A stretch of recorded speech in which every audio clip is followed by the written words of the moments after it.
नमस्कार. मी डॉक्टर प्रभाकर नागनाथ कोळेकर, सहाय्यक प्राध्यापक तथा प्रभारी संचालक भाषा आणि वाङ्मय संकुल, पुण्यश्लोक अहिल्यादेवी होळकर सोलापूर विद्यापीठ. आणि या विद्यापीठामध्ये प्राचीन भारतीय इतिहास आणि संस्कृती आणि पुरातत्वशास्त्र या विषयाचं मी अध्यापन करतो आहे. आणि या विषयावरच धर्म आणि तत्त्वज्ञान आणि त्याचप्रमाणे पुरातत्वीय अभिलेख, शिलालेख या संदर्भात सुद्धा संशोधन करण्याचा माझा प्रयत्न आहे. त्याचप्रमाणे सोलापूर, महाराष्ट्र आणि संबंध भारतभर असलेल्या भक्ती चळवळीचा एक वस्तुनिष्ठ अभ्यास करण्याचा मी सध्या प्रयत्न करत आहे. आज अखिल भारतीय विद्यार्थी परिषद नाशिक पंचवटी नगर शाखा यांच्या वतीने मला व्याख्यानासाठी इथे माझे विद्यार्थी मित्र श्रीयुत अश्रूबा वाघमारे यांनी निमंत्रित केलं आणि मला त्यांनी विषय दिलेला आहे भगवान गौतम बुद्ध आणि त्यांचा धम्म. याविषयी विचार मांडण्यासाठी मला इथे त्यांनी संधी उपलब्ध करून दिली. त्याबद्दल मी त्यांचे आणि त्यांच्या सहकारी मित्रांचे, सर्व विद्यार्थी मित्रांचे आणि टेक्निकल सर्व स्टाफ, शिक्षक बंधू आणि भगिनी आणि जे ऑनलाईन सध्या उपलब्ध आहेत त्या सगळ्याच बांधवांचे मी प्रथमतः धन्यवाद मानतो की त्यांनी आपला बहुमोल असा वेळ माझ्या व्याख्यानासाठी राखून ठेवला आणि आपले विचार ऐकण्यासाठी, म्हणजे माझे विचार ऐकण्यासाठी आपण वेळ दिलात. त्याबद्दल मी सगळ्यांनाच प्रथमतः धन्यवाद देतो आणि आपले आभार मानून माझ्या विषय मांडणीस सुरुवात करतो. माझा आवाज सर्वांना येतो आहे असं मी गृहीत धरतो. काही आवाजामध्ये काय अडचण असेल किंवा ऐकण्यामध्ये काही अडचण असेल तर त्या संदर्भात मला तुम्ही कमेंट बॉक्समध्ये कळवू शकता. याचा अर्थ माझा आवाज सर्वांपुढे येतो आहे असा मी गृहीत धरतो आणि तुमच्यापर्यंत माझ्या विचार मांडण्याचा मी प्रयत्न करतो आहे. मित्रहो, भारतीय संस्कृती ही सर्वसमावेशक सहिष्णू अशी धर्मसंस्कृती आहे. मी धर्मसंस्कृती हा शब्द मुद्दामून वापरला कारण भारतीय समाज व्यवस्थेत धर्म आणि विचारांचा आणि श्रद्धेचा आणि परंपरेचा प्रचंड मोठा प्रभाव आहे. ही धार्मिकता ही भारतीय समाज व्यवस्थेमध्ये अतिशय आदिम काळापासून प्रभावित करणारी अशी एक संकल्पना आहे. याचं कारण असं आहे की भारतीय समाज हा प्रामुख्याने इहवादी आणि पारलौकिक जीवन, म्हणजे सध्याचं भौतिक जीवन आणि त्याच्यानंतर असलेलं जे पारलौकिक जीवन आहे त्याच्या आकर्षणातून निर्माण झालेला असा एक सामाजिक जडणघडणीची व्यवस्था आहे. या व्यवस्थेमध्ये असताना, या व्यवस्थेमध्ये राहत असताना भारतीय समाज व्यवस्थेवर धर्म या संकल्पनेचा मोठा प्रभाव आहे. मग धर्म ही संकल्पना काय आहे? धर्म ही अनाकलनीयतेतून निर्माण झालेली, निसर्गाच्या कृपादृष्टी प्राप्त करण्यासाठी भीतीतून निर्माण झालेली किंवा कुतूहलातून निर्माण झालेली, श्रद्धेतून निर्माण झालेली, परंपरेतून निर्माण झालेली, उपासनेतून निर्माण झालेली आणि एखाद्या विशिष्ट अशा ध्येयप्राप्तीसाठी किंवा भौतिक सुखाच्या प्राप्तीसाठी किंवा पारलौकिक जीवनातील सुखप्राप्तीसाठी अशा आकांक्षा या सगळ्या गोष्टीच्या प्राप्तीसाठी म्हणून निर्माण केलेली एक संकल्पना आहे. या संकल्पनेबद्दल अनेक विचारवंतांनी अनेक विविध व्याख्या केलेल्या आहेत. त्याच्यामध्ये मी इथे खोलवर जाणार नाही आहे, परंतु धर्मविचारांचा, धर्म या संकल्पनेचा मोठा प्रभाव हा भारतीय समाज व्यवस्थेवर किंवा जनमानसावर आहे. मग ही धर्म ही संकल्पना निर्विचार करत असताना आपण कोणत्याही विशिष्ट अशा धर्माबद्दल इथे बोलणार आहोत का? तर व्याख्यानाच्या अनुषंगाने निश्चितच मी भारतीय समाज व्यवस्थेवर प्रचंड मोठ्या प्रमाणात प्रभाव टाकलेला किंवा जगभर प्रभाव टाकलेला जो विचार आहे तो धम्मविचार, म्हणजे गौतम बुद्धाचा धम्म या विषयावर विचार मांडणार आहेच. या विचार मांडण्याच्या पूर्वी मला इथे प्रामुख्याने सांगावं असं वाटतं की हा विषय कोणता 1-2 तासामध्ये किंवा 3 तासामध्ये 4 तासामध्ये सांगण्यासारखा विषय नाही आहे. या विषयाची व्याप्ती आणि स्वरूप ही इतकं मोठ्या प्रचंड प्रमाणात आहे की या विषयाला 2-3 किंवा 4 तासाचं वेळ पुरणार नाही आहे. तरी देखील मी माझ्या प्रज्ञेप्रमाणे, मी माझा प्रामाणिक प्रयत्न तुमच्यापर्यंत हा विचार पोहोचण्यासाठी करेन. मी माझा प्राचीन भारतीय बौद्ध धर्म आणि नवयान या विषयावर माझी PhDची पदवी डॉक्टर उमेश कदम यांच्या मार्गदर्शनाखाली संपादित केली आणि गेले 10-12 वर्ष झालं या बौद्ध धर्म विचार आणि हिंदू धर्मविचार, जैन धर्मविचार, भक्ती चळवळ या अनुषंगाने वस्तुनिष्ठ आणि सापेक्ष दृष्टिकोनातून अभ्यास करायचा प्रयत्न करतो आहे. प्रामुख्याने काय होतं की धर्मविचार आणि धार्मिक व्याख्याने देत असताना आविर्भावाचा एक अंश येण्याचा संभव मोठ्या प्रमाणात असतो. एखाद्या धर्माच्या विचाराने प्रभावित होऊन एक धर्मविचार आवडला किंवा त्याच्या प्रभावाखाली राहून एखादा विचार मांडत असताना तो धर्म किती चांगला आहे, किती सोपा आहे आणि किती वस्तुनिष्ठ आहे आणि किती श्रद्धावान आहोत आणि या धर्माचे किती चांगल्या रीतीचे उपासक आहोत, अशा स्वरूपाचा एक विचार लोकांपर्यंत मांडत असताना व्याख्यात्याची चूक होऊ शकते. आणि अशी चूक अनेक व्याख्याते करत असतात, परंतु ही चूक एलिमिनेट करायचा, बाजूला करायचा मी सातत्याने प्रयत्न करत आहे. जरी मी बौद्ध धर्माचा, हिंदू धर्माचा, जैन धर्माचा अभ्यासक असलो तरी सुद्धा मी या धर्माकडे एक चिकित्सक वृत्तीने बघण्याचा, एक वस्तुनिष्ठ दृष्टिकोन ठेवण्याचा सातत्याने प्रयत्न करत आलेलो आहे.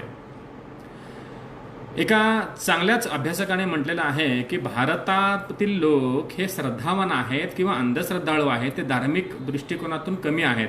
भारतीय लोक हे धार्मिक नाही आहेत, तर ते फक्त श्रद्धावान आहेत, अंधश्रद्धाळू आहेत. कारण सर्वच धर्मामध्ये अतिशय चांगल्या गोष्टी सांगितलेल्या आहेत.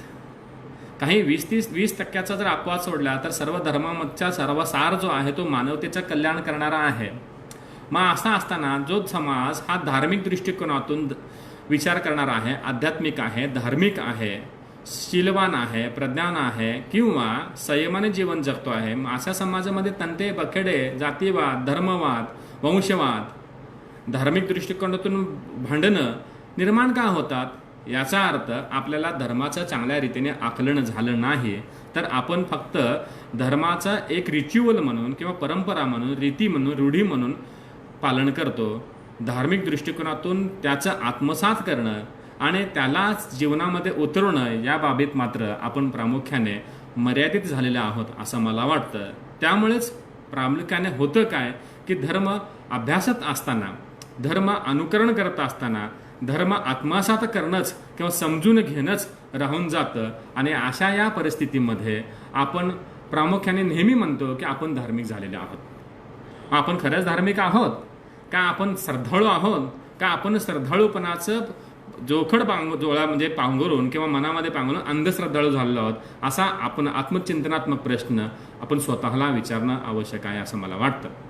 असो, या विषयापेक्षा पुढचा जो विषय मला सांगायचा आहे तो म्हणजे भारतामध्ये किंवा संबंध जगावर मोठ्या प्रमाणात प्रभाव टाकणारा जो धर्मविचार आहे तो म्हणजे बौद्ध धर्म. गौतम बुद्धाचा जो बौद्ध धम्म आहे, धम्म ही संकल्पना काय आहे या संदर्भात मी बोलणंच. मग गौतम बुद्धाचा धम्म आणि गौतम बुद्ध आणि त्याने निर्माण केलेला संघ हे त्या 3 गोष्टी प्रामुख्याने बौद्ध धर्मामध्ये महत्त्वाच्या आहेत. म्हणजे आपण त्रिशरण ऐकतो, बुद्धम शरणम गच्छामी, संघम शरणम गच्छामी आणि धम्मम शरणम गच्छामी. म्हणजे काय आहे की बुद्धाला आम्ही शरण जातो, म्हणजे व्यक्तीला शरण जातो किंवा त्यांनी सांगितलेला तो जो विचार आहे त्या विचाराला शरण जातो, तो जो सांगणारा जो विचाराचा प्रवर्तक जो आहे त्याला मी शरण जातो, म्हणजे त्याला त्याच्यावर श्रद्धा ठेवतो एक. त्याच्यानंतर धम्माला मी शरण जातो, म्हणजे बुद्धाने जो उपदेश केलेला आहे, जो विचार सांगितलेला आहे, जे तत्वज्ञान सांगितलेलं आहे त्याला मी शरण जातो.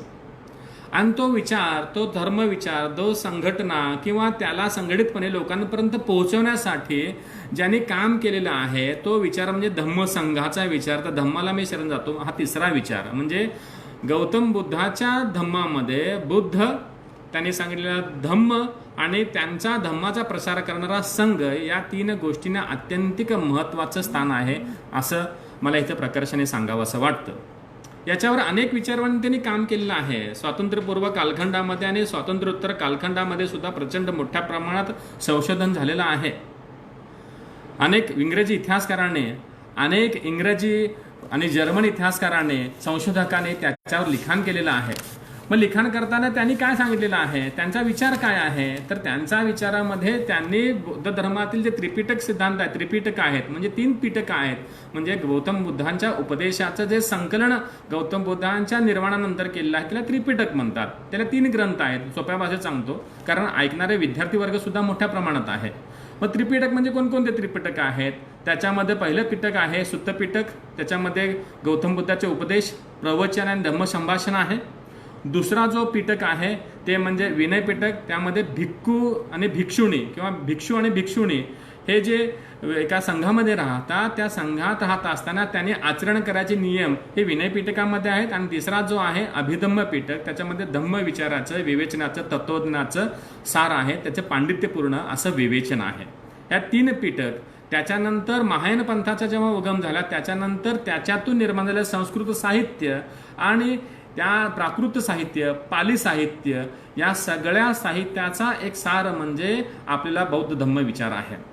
मग त्या विचाराचंच सार घेऊन इंग्रजी इतिहासकाराने, त्याच्यानंतर भारतीय इतिहासकाराने, विद्वानाने मोठ्या प्रमाणात विचार संशोधन केलेलं आहे. त्याच्यामध्ये एच ओल्डनबर्ग असेल, रिस डेव्हिस असतील, त्याच्यानंतर हिराकावा असतील, एच किरण नावाचे संशोधक असतील, किंवा बापट नावाचे संशोधक असतील, दामोदर धर्मानंद कोसांबे असतील, धर्मानंद कोसांबे असतील, परमपूज्य डॉक्टर बाबासाहेब आंबेडकर असतील, थोर विदुषी सिंधू डांगे मॅडम असतील, किंवा सध्या आहा साळुंके सर असतील, या सगळ्यांनीच मोठ्या प्रमाणात संशोधन केलेलं आहे.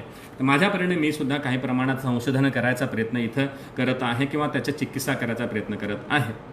हे सगळं करत असताना मी तुमच्यापर्यंत हा विचार जो मांडण्याचा प्रयत्न करणार आहे तो अतिशय सोप्या भाषेत सांगण्याचा प्रयत्न करणार आहे. वेळ कमी आहे तरी देखील हा एवढा मोठा विषय म्हणजे सूर्याला चिमटीत धरण्यासारखा प्रयत्न आहे असं मला वाटतं. त्यातील काही महत्त्वाच्या ज्या बाबी आहेत ते तुमच्यापर्यंत मांडण्याचा मी प्रयत्न करणार आहे. मग काय आहे बौद्ध धर्म? बुद्ध आणि त्यांचा धम्म हा अतिशय विस्तृत विचार आहे.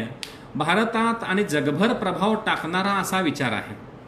भारताच्या संस्कृतीवर, जनमानसावर, मानसिकतेवर त्याचा प्रभाव पडतोय.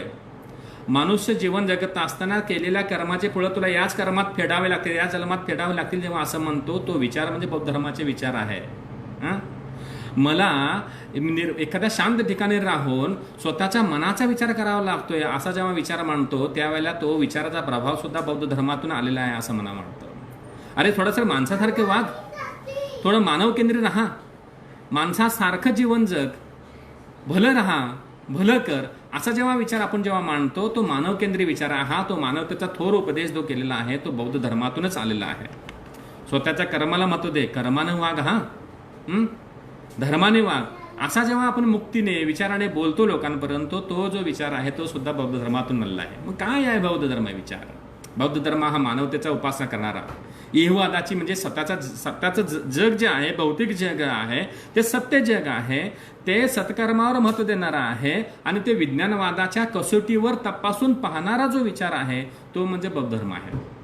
प्रज्ञा, शील आणि करुणा या 3 विचारांना महत्व देत असताना स्वातंत्र्य, व्यक्ती स्वातंत्र्य आणि समाज स्वातंत्र्य हे जपासत असताना सामाजिक समता जोपासणारा म्हणजे सगळ्यांना समानतेचे स्थान देणारा, उच्च नीच, स्त्री पुरुष, श्रेष्ठ कनिष्ठ, वंशभेद, जातभेद, धर्मभेद या सगळ्यांना तिलांजली देणारा असा विचार म्हणजे समतावादी विचार म्हणजे बौद्ध धर्म.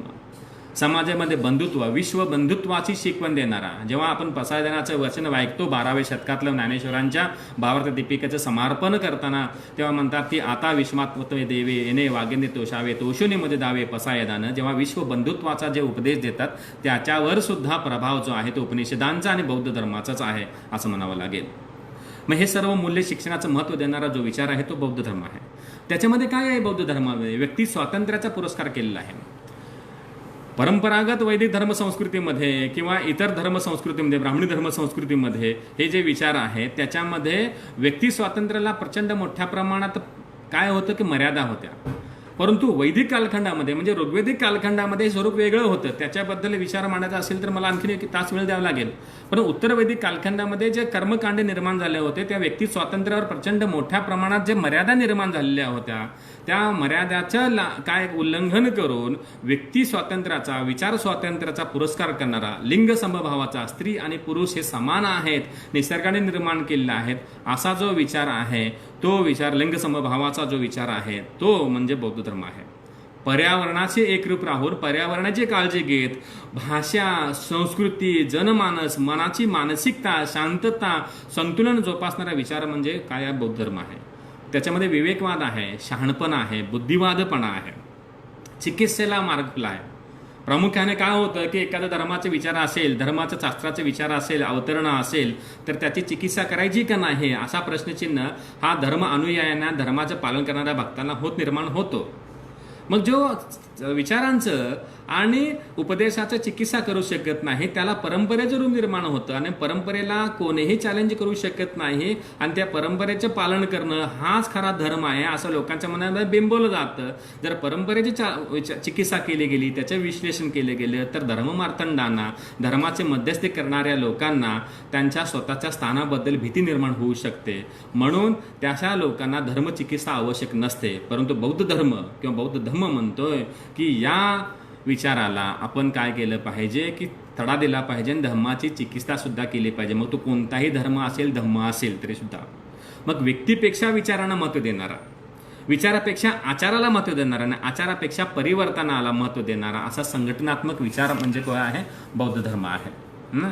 मग समाज कल्याणकारी विचार हा सुद्धा त्यांनीच मांडलेला आहे. स्त्री स्वातंत्र्याचा पुरस्कार करणारा पहिला विचार जो आहे तो बौद्ध धम्म विचारामध्ये पाहायला मिळतो.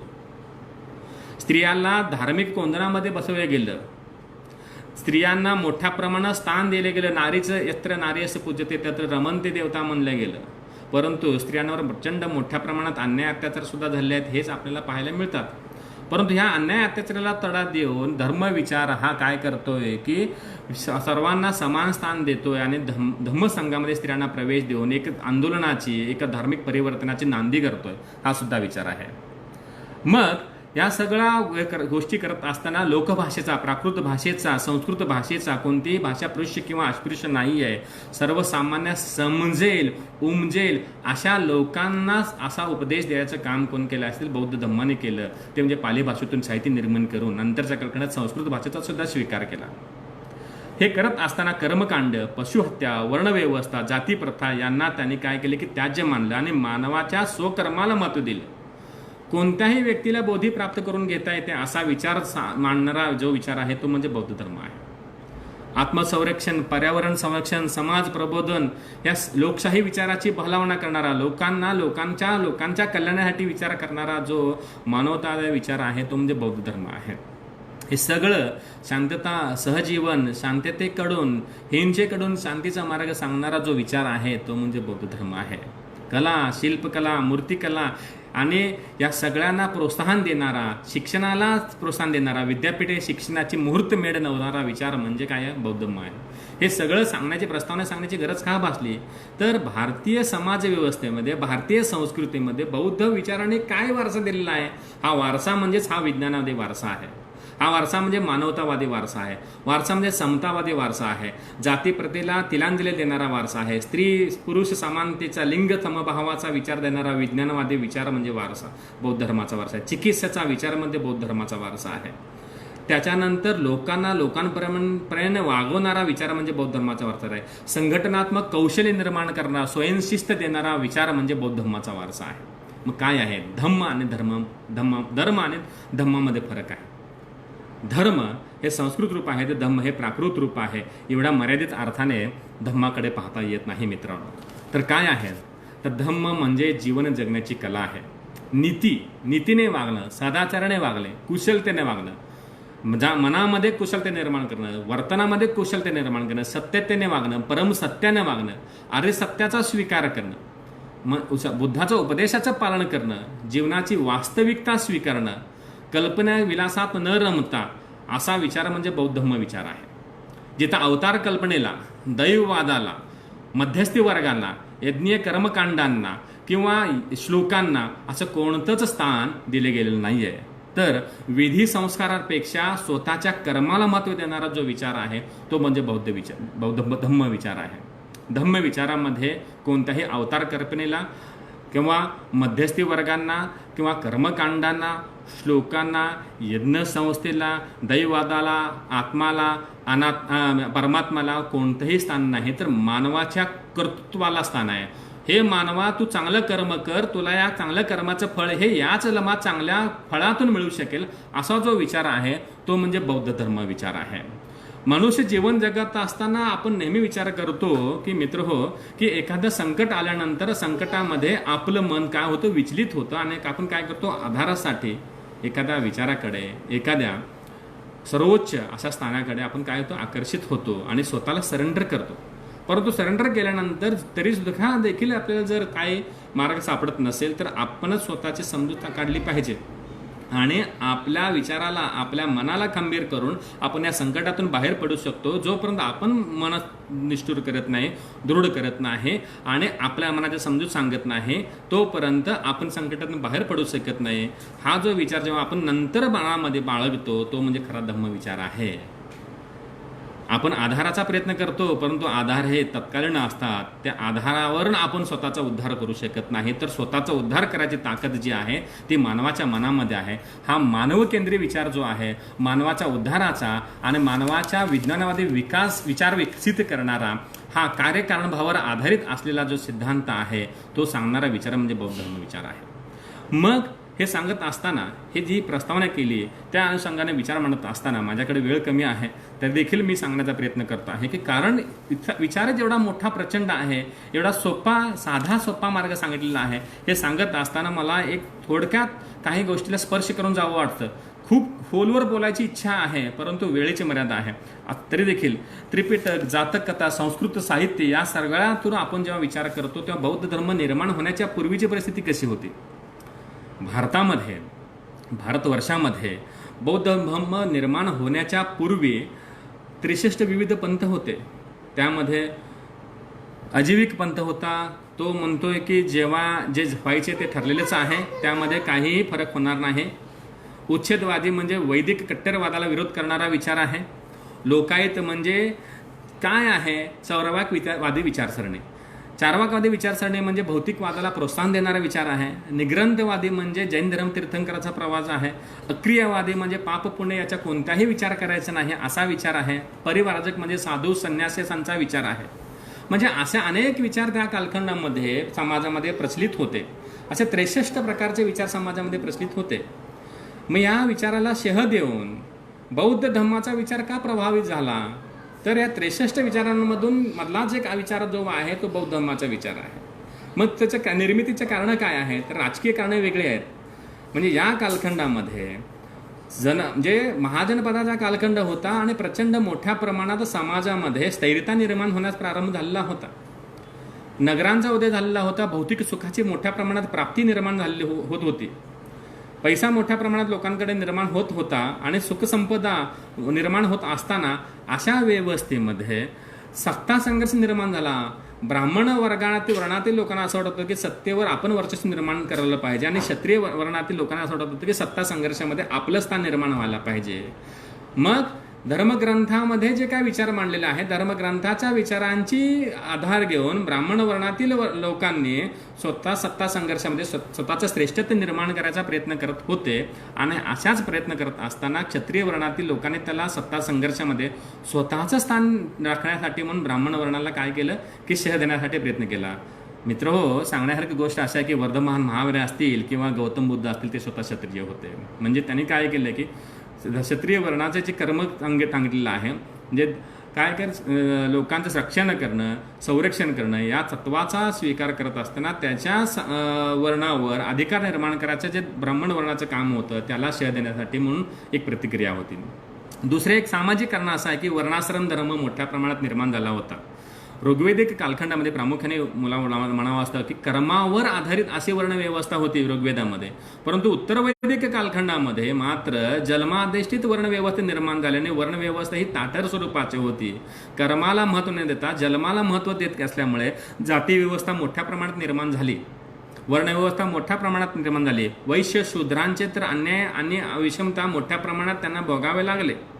मग अशा जन्माधिष्ठित वर्णव्यवस्थेमुळे वैश्य आणि शूद्रांना समाजामध्ये अत्यंत हीन दर्जाचं स्थान होतं. वैश्यांना सुद्धा व्यापार वाणिज्य करत असताना धनसंचय करणं, शेती उपयुक्त प्राणी किंवा गाय बैल म्हैस याचे रक्षण करणं याचे गरजेचं होतं, त्यांचा वापर करणं गरजेचं होतं.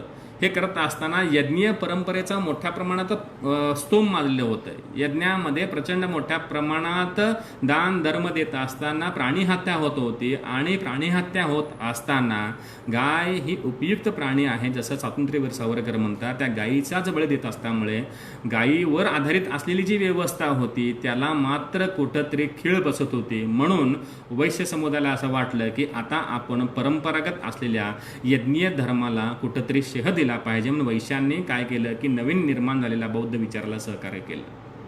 तर शूद्रांची तर अवस्थाच खूप वाईट होती. चातुर्वर्ण व्यवस्थेमध्ये तिघांचंच सेवा करणं आणि अशा वेळेला स्वतःचं कोणतेही स्थान नसल्यामुळे, शूद्रांना स्थान नसल्यामुळे शूद्रांनी काय केलं, नवीन विचाराला, जो समतावादी विचार आहे, जो मानवकेंद्री विचार आहे, त्याला सहकार्य केलं. धार्मिक कारणामध्ये आणखीन सांगता येईल की म्हणजे वैदिक कर्मकांडे मोठ्या प्रमाणात वाढलेले होते. ते सांगितलं मी.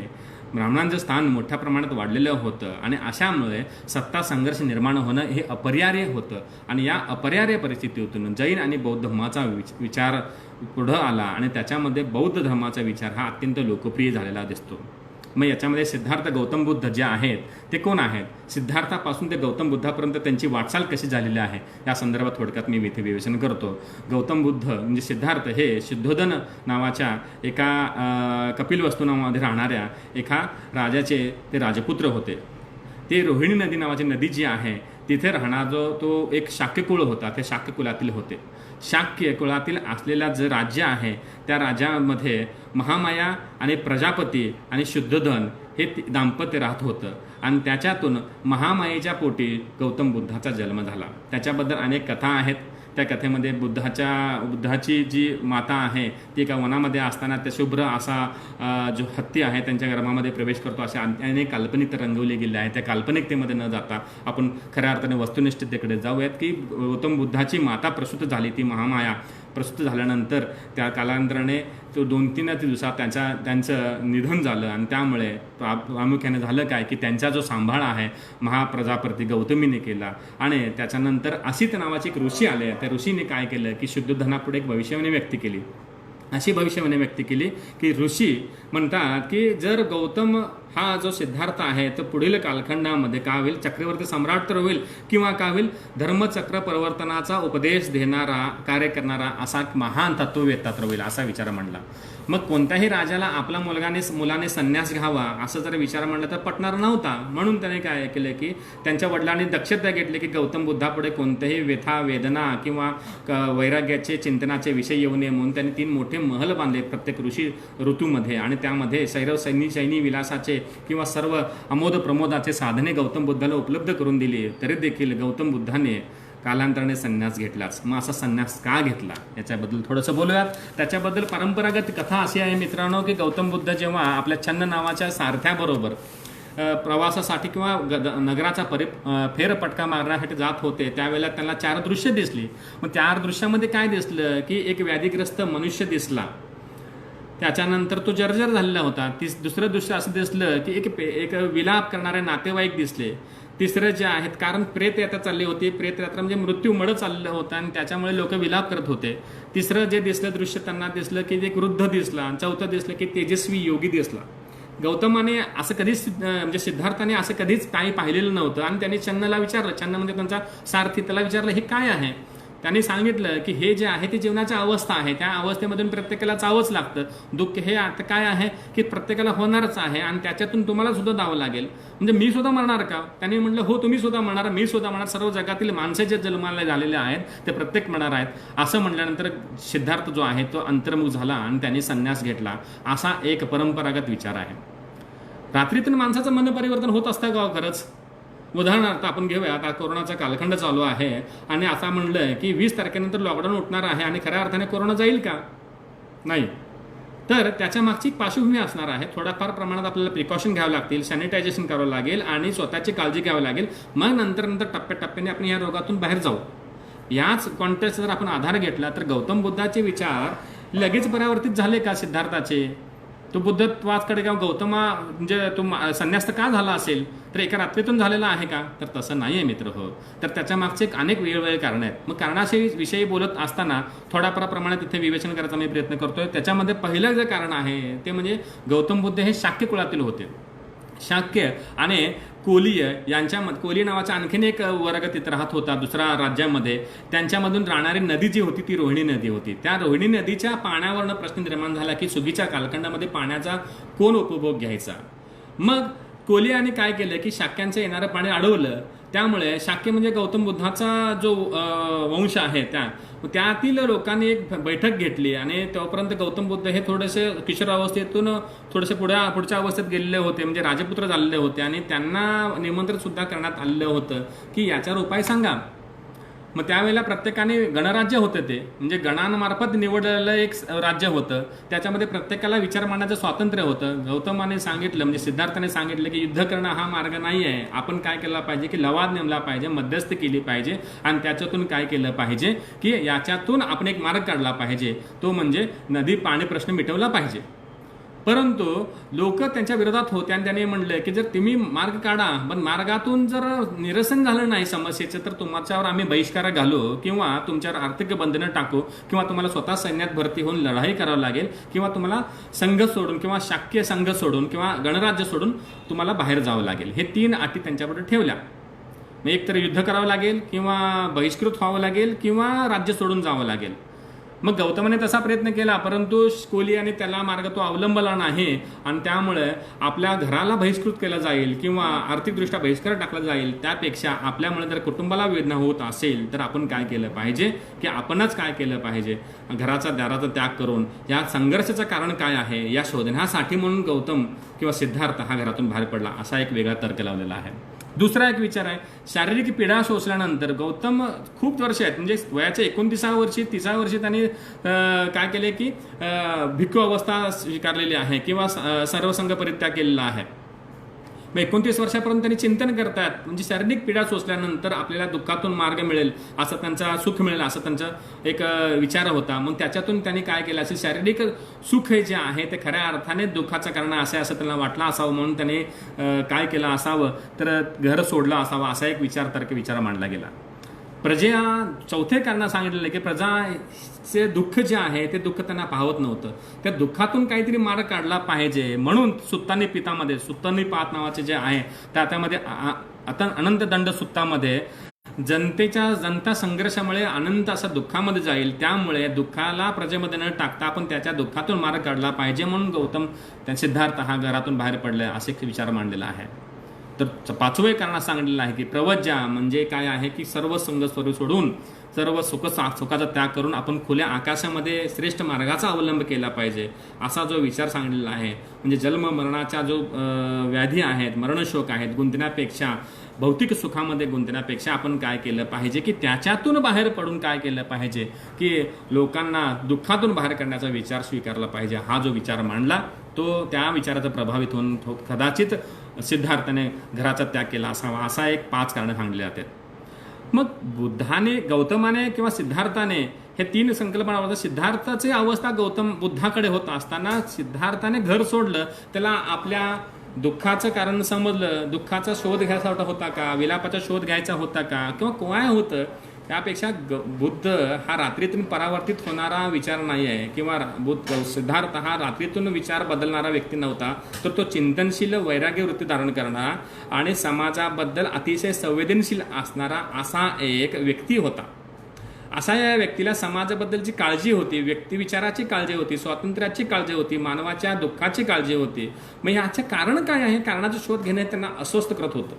मग शोध घ्यायचा असेल तर काय करावं लागेल, तर शोध घ्यायचा असेल तर स्वतःचं परीक्षण करावं लागेल. या भूमिकेतून काय केलं की त्यांनी विचार मांडला की आपल्याला आपणच या दुःखाचं कारण शोधलं पाहिजे, या संघर्षाचं कारण शोधलं पाहिजे, या अस्वस्थतेचं कारण शोधलं पाहिजे. म्हणजे या चिंतनशील वृत्तीतून त्यांनी प्रयत्न केला आहे. तोपर्यंत त्यांचा विवाह झालेला आहे.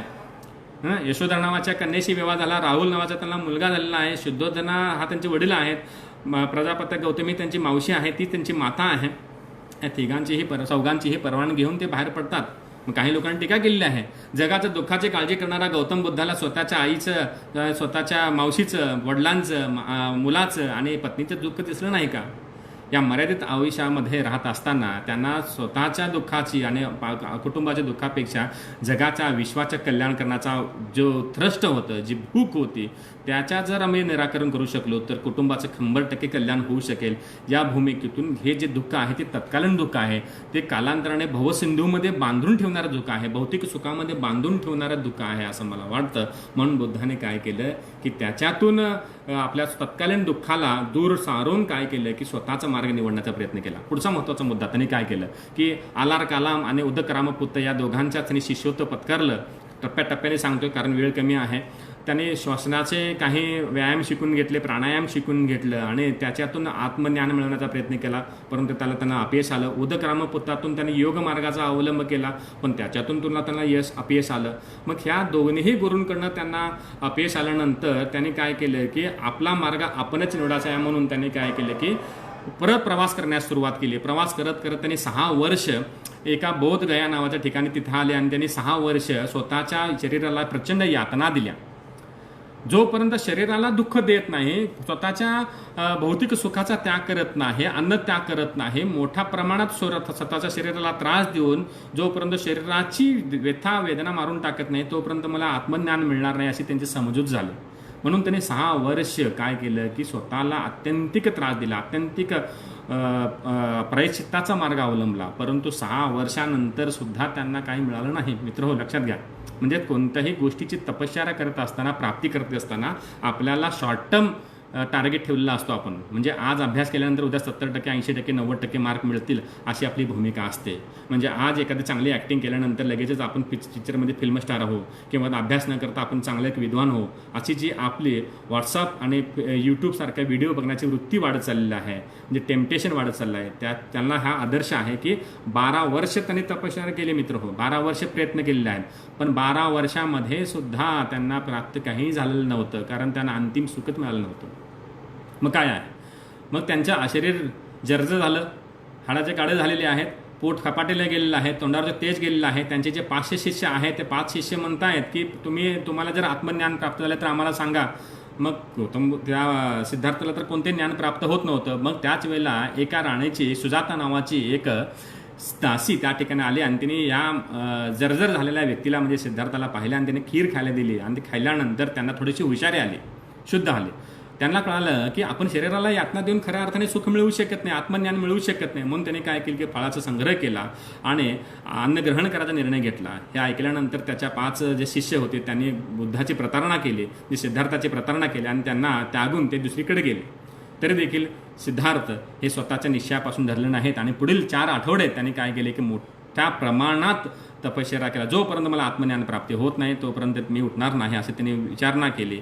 आणि 6 वर्षांना त्या केलेला मार्ग त्यागून त्यांनी काय केले की थोडंसं फलाहार घेतला आणि एका पिंपळाच्या वृक्षाखाली ते बसले आणि बोधिवृक्ष त्याला म्हणतात. 4 आठवडे त्यांनी तपश्चर्या केली. हे 4 आठवडे खूप महत्त्वाचे आहेत. पहिल्या आठवड्यामध्ये त्यांना निर्माण झालेलं ज्ञान आहे, म्हणजे तर्कशक्ती आणि अन्वेषण बुद्धी त्यांना निर्माण झाली. दुसऱ्या आठवड्यामध्ये त्यांना एकाग्रताचं ज्ञान मिळालं, एकाग्रता कशी धारण करावी मिळालं. तिसऱ्या आठवड्यामध्ये मनाचा समतोल कसा असावा, सावधपणा कसा असावा याचं त्यांना साहेभूत ज्ञान मिळालं. आणि चौथ्या आठवड्यामध्ये मनाच्या शुद्धत्वेची अवस्था त्यांना प्राप्त झाली.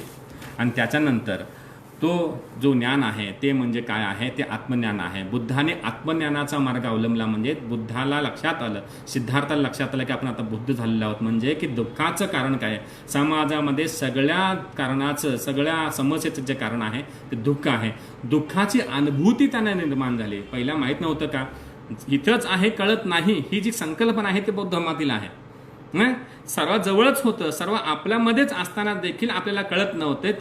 आपल्याला आपल्यामधल्या असलेल्या आपलेपणाचे ज्ञान म्हणजे काय, आत्मानुभव म्हणजे बुद्धाचं ज्ञान आहे असं बुद्धाला कळालं. आणि त्याने काय केलं की आपल्याला जे प्राप्त झालेलं ज्ञान आहे ते आपल्या दोन्ही गुरूंना द्यावं म्हणून ते गुरुकडे गेले. पण ते गुरु दोघेही निवर्तले, म्हणजे निधन पावलेले होते. म्हणून त्याने आपल्या 5 ज्या शिष्यांना आहे ते पहिल्यांदा ज्ञान देण्यास सुरुवात केली. ते 5 शिष्य म्हणजे कोण आहेत, कौंडिन्य आहे, वप्प आहे, बद्री आहे, असुजित आहे, महानम आहे. या 5 भिक्खूंना पहिल्यांदा ज्ञान दिलं. ते म्हणजे कुठे दिलं, सारनाथ म्हणजे वाराणसी येथे दिलं. ते पहिलं प्रवचन म्हणजे काय, धम्मचक्र प्रवर्तन, म्हणजे बुद्धाचा धम्माचा पहिला उपदेश दिलेला म्हणजे धम्मचक्र. बुद्धाची जी अशी मुद्रा आहे तिला धम्मचक्र प्रवर्तन मुद्रा असं म्हणतात. मग त्याच्यामध्ये त्यांनी सांगितलं काय आहे, तर त्यांनी सांगितलं की 4 आर्य सत्य सांगितले. परत थोडंसं वेगानं जातोय.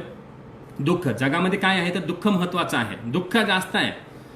जीवनात दुःखमय आहे, जीवन हे दुःखमय आहे. जरा आहे, मरण आहे, म्हणजे व्याधी आहेत, व्याधी म्हणजे मरण आहे, परत जन्म आहे, परत मरण आहे. मग भौतिक दुःख आहे, नैतिक दुःख आहे, नैसर्गिक दुःख आहे. दुःखाने माणसाचं जीवन व्यापलेलं आहे. मग दुःखाचं कारण काय आहे, दुःख समुदाय. दुःखाचं कारण आहे तृष्णा, अपेक्षा. मला काही मिळत नाही तर आपण अपेक्षा करतो, मला सुख मिळालं पाहिजे, मला वैभव मिळाला पाहिजे, मला माझ्याकडे आता जर 2 व्हीलर असेल तर 4 व्हीलर असली पाहिजे, 4 व्हीलर असेल तर BMW असली पाहिजे, BMW असेल तर फेरारी असली पाहिजे. ही जी अपेक्षा आहेत एका गोष्टीपासून दुसऱ्या गोष्टीकडे, दिवसभर बसून मी घरभर बोर होतोय म्हणून मला बाहेर झालं पाहिजे, ते सुख मिळालं पाहिजे. बाहेर गेल्यानंतर मला हॉटेलमध्ये चहा मिळाला पाहिजे, हॉटेल मिळाल्यानंतर मला पिझ्झा बर्गर खाता आला पाहिजे. या सगळ्या अपेक्षा, तृष्णा, या भवसागराच्या तृष्णा आहेत.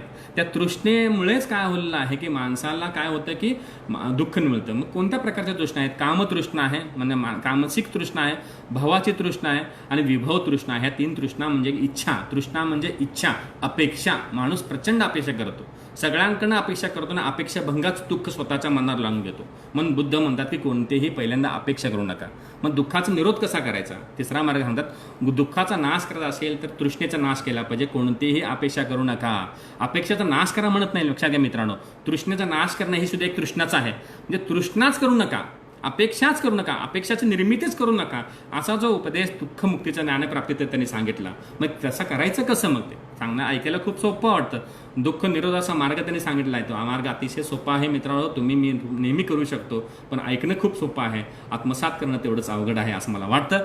मग त्यांनी सांगितलेला जो मार्ग आहे तो आर्य अष्टांगिक मार्ग आहे. आर्य अष्टांगिक मार्ग म्हणजे कठोर यातना आणि अत्यंत सुखोपभोग न घेता, सुखाची उपभोगाची अपेक्षा न करता किंवा कठोर यातनांमध्ये न देता अत्यंत मध्यम असलेला मध्यम मार्ग जो बुद्धाने सांगितला आहे तो म्हणजे अष्टांगिक मार्ग आहे. तो अतिशय सोपा आहे, साधा आहे, आचरणात सोपा आहे, सम्यक आहे, संतुलित आहे. सम्यक याचा अर्थच आहे संतुलित, बॅलेन्स. माणसाने बॅलन्सवर राहिलं पाहिजे. आपण म्हणतो बॅलन्सवर राहा, स्वतःचं मनाचं संतुलन ठेव. लक्षात घ्या, शरीराचं संतुलन बिघडल्यानंतर माणसाला काय होतं की माणसाचं शरीर बेढव दिसतं. मनाचं संतुलन बिघडलं तर माणसाला मानसिक रोग होतात, म्हणजे राग येतो, द्वेष होतो, मत्सर निर्माण होतो आणि चिडचिडी वृत्ती वाढते. म्हणून माणसाने बॅलन्सवर राहिलं पाहिजे असं म्हणतो.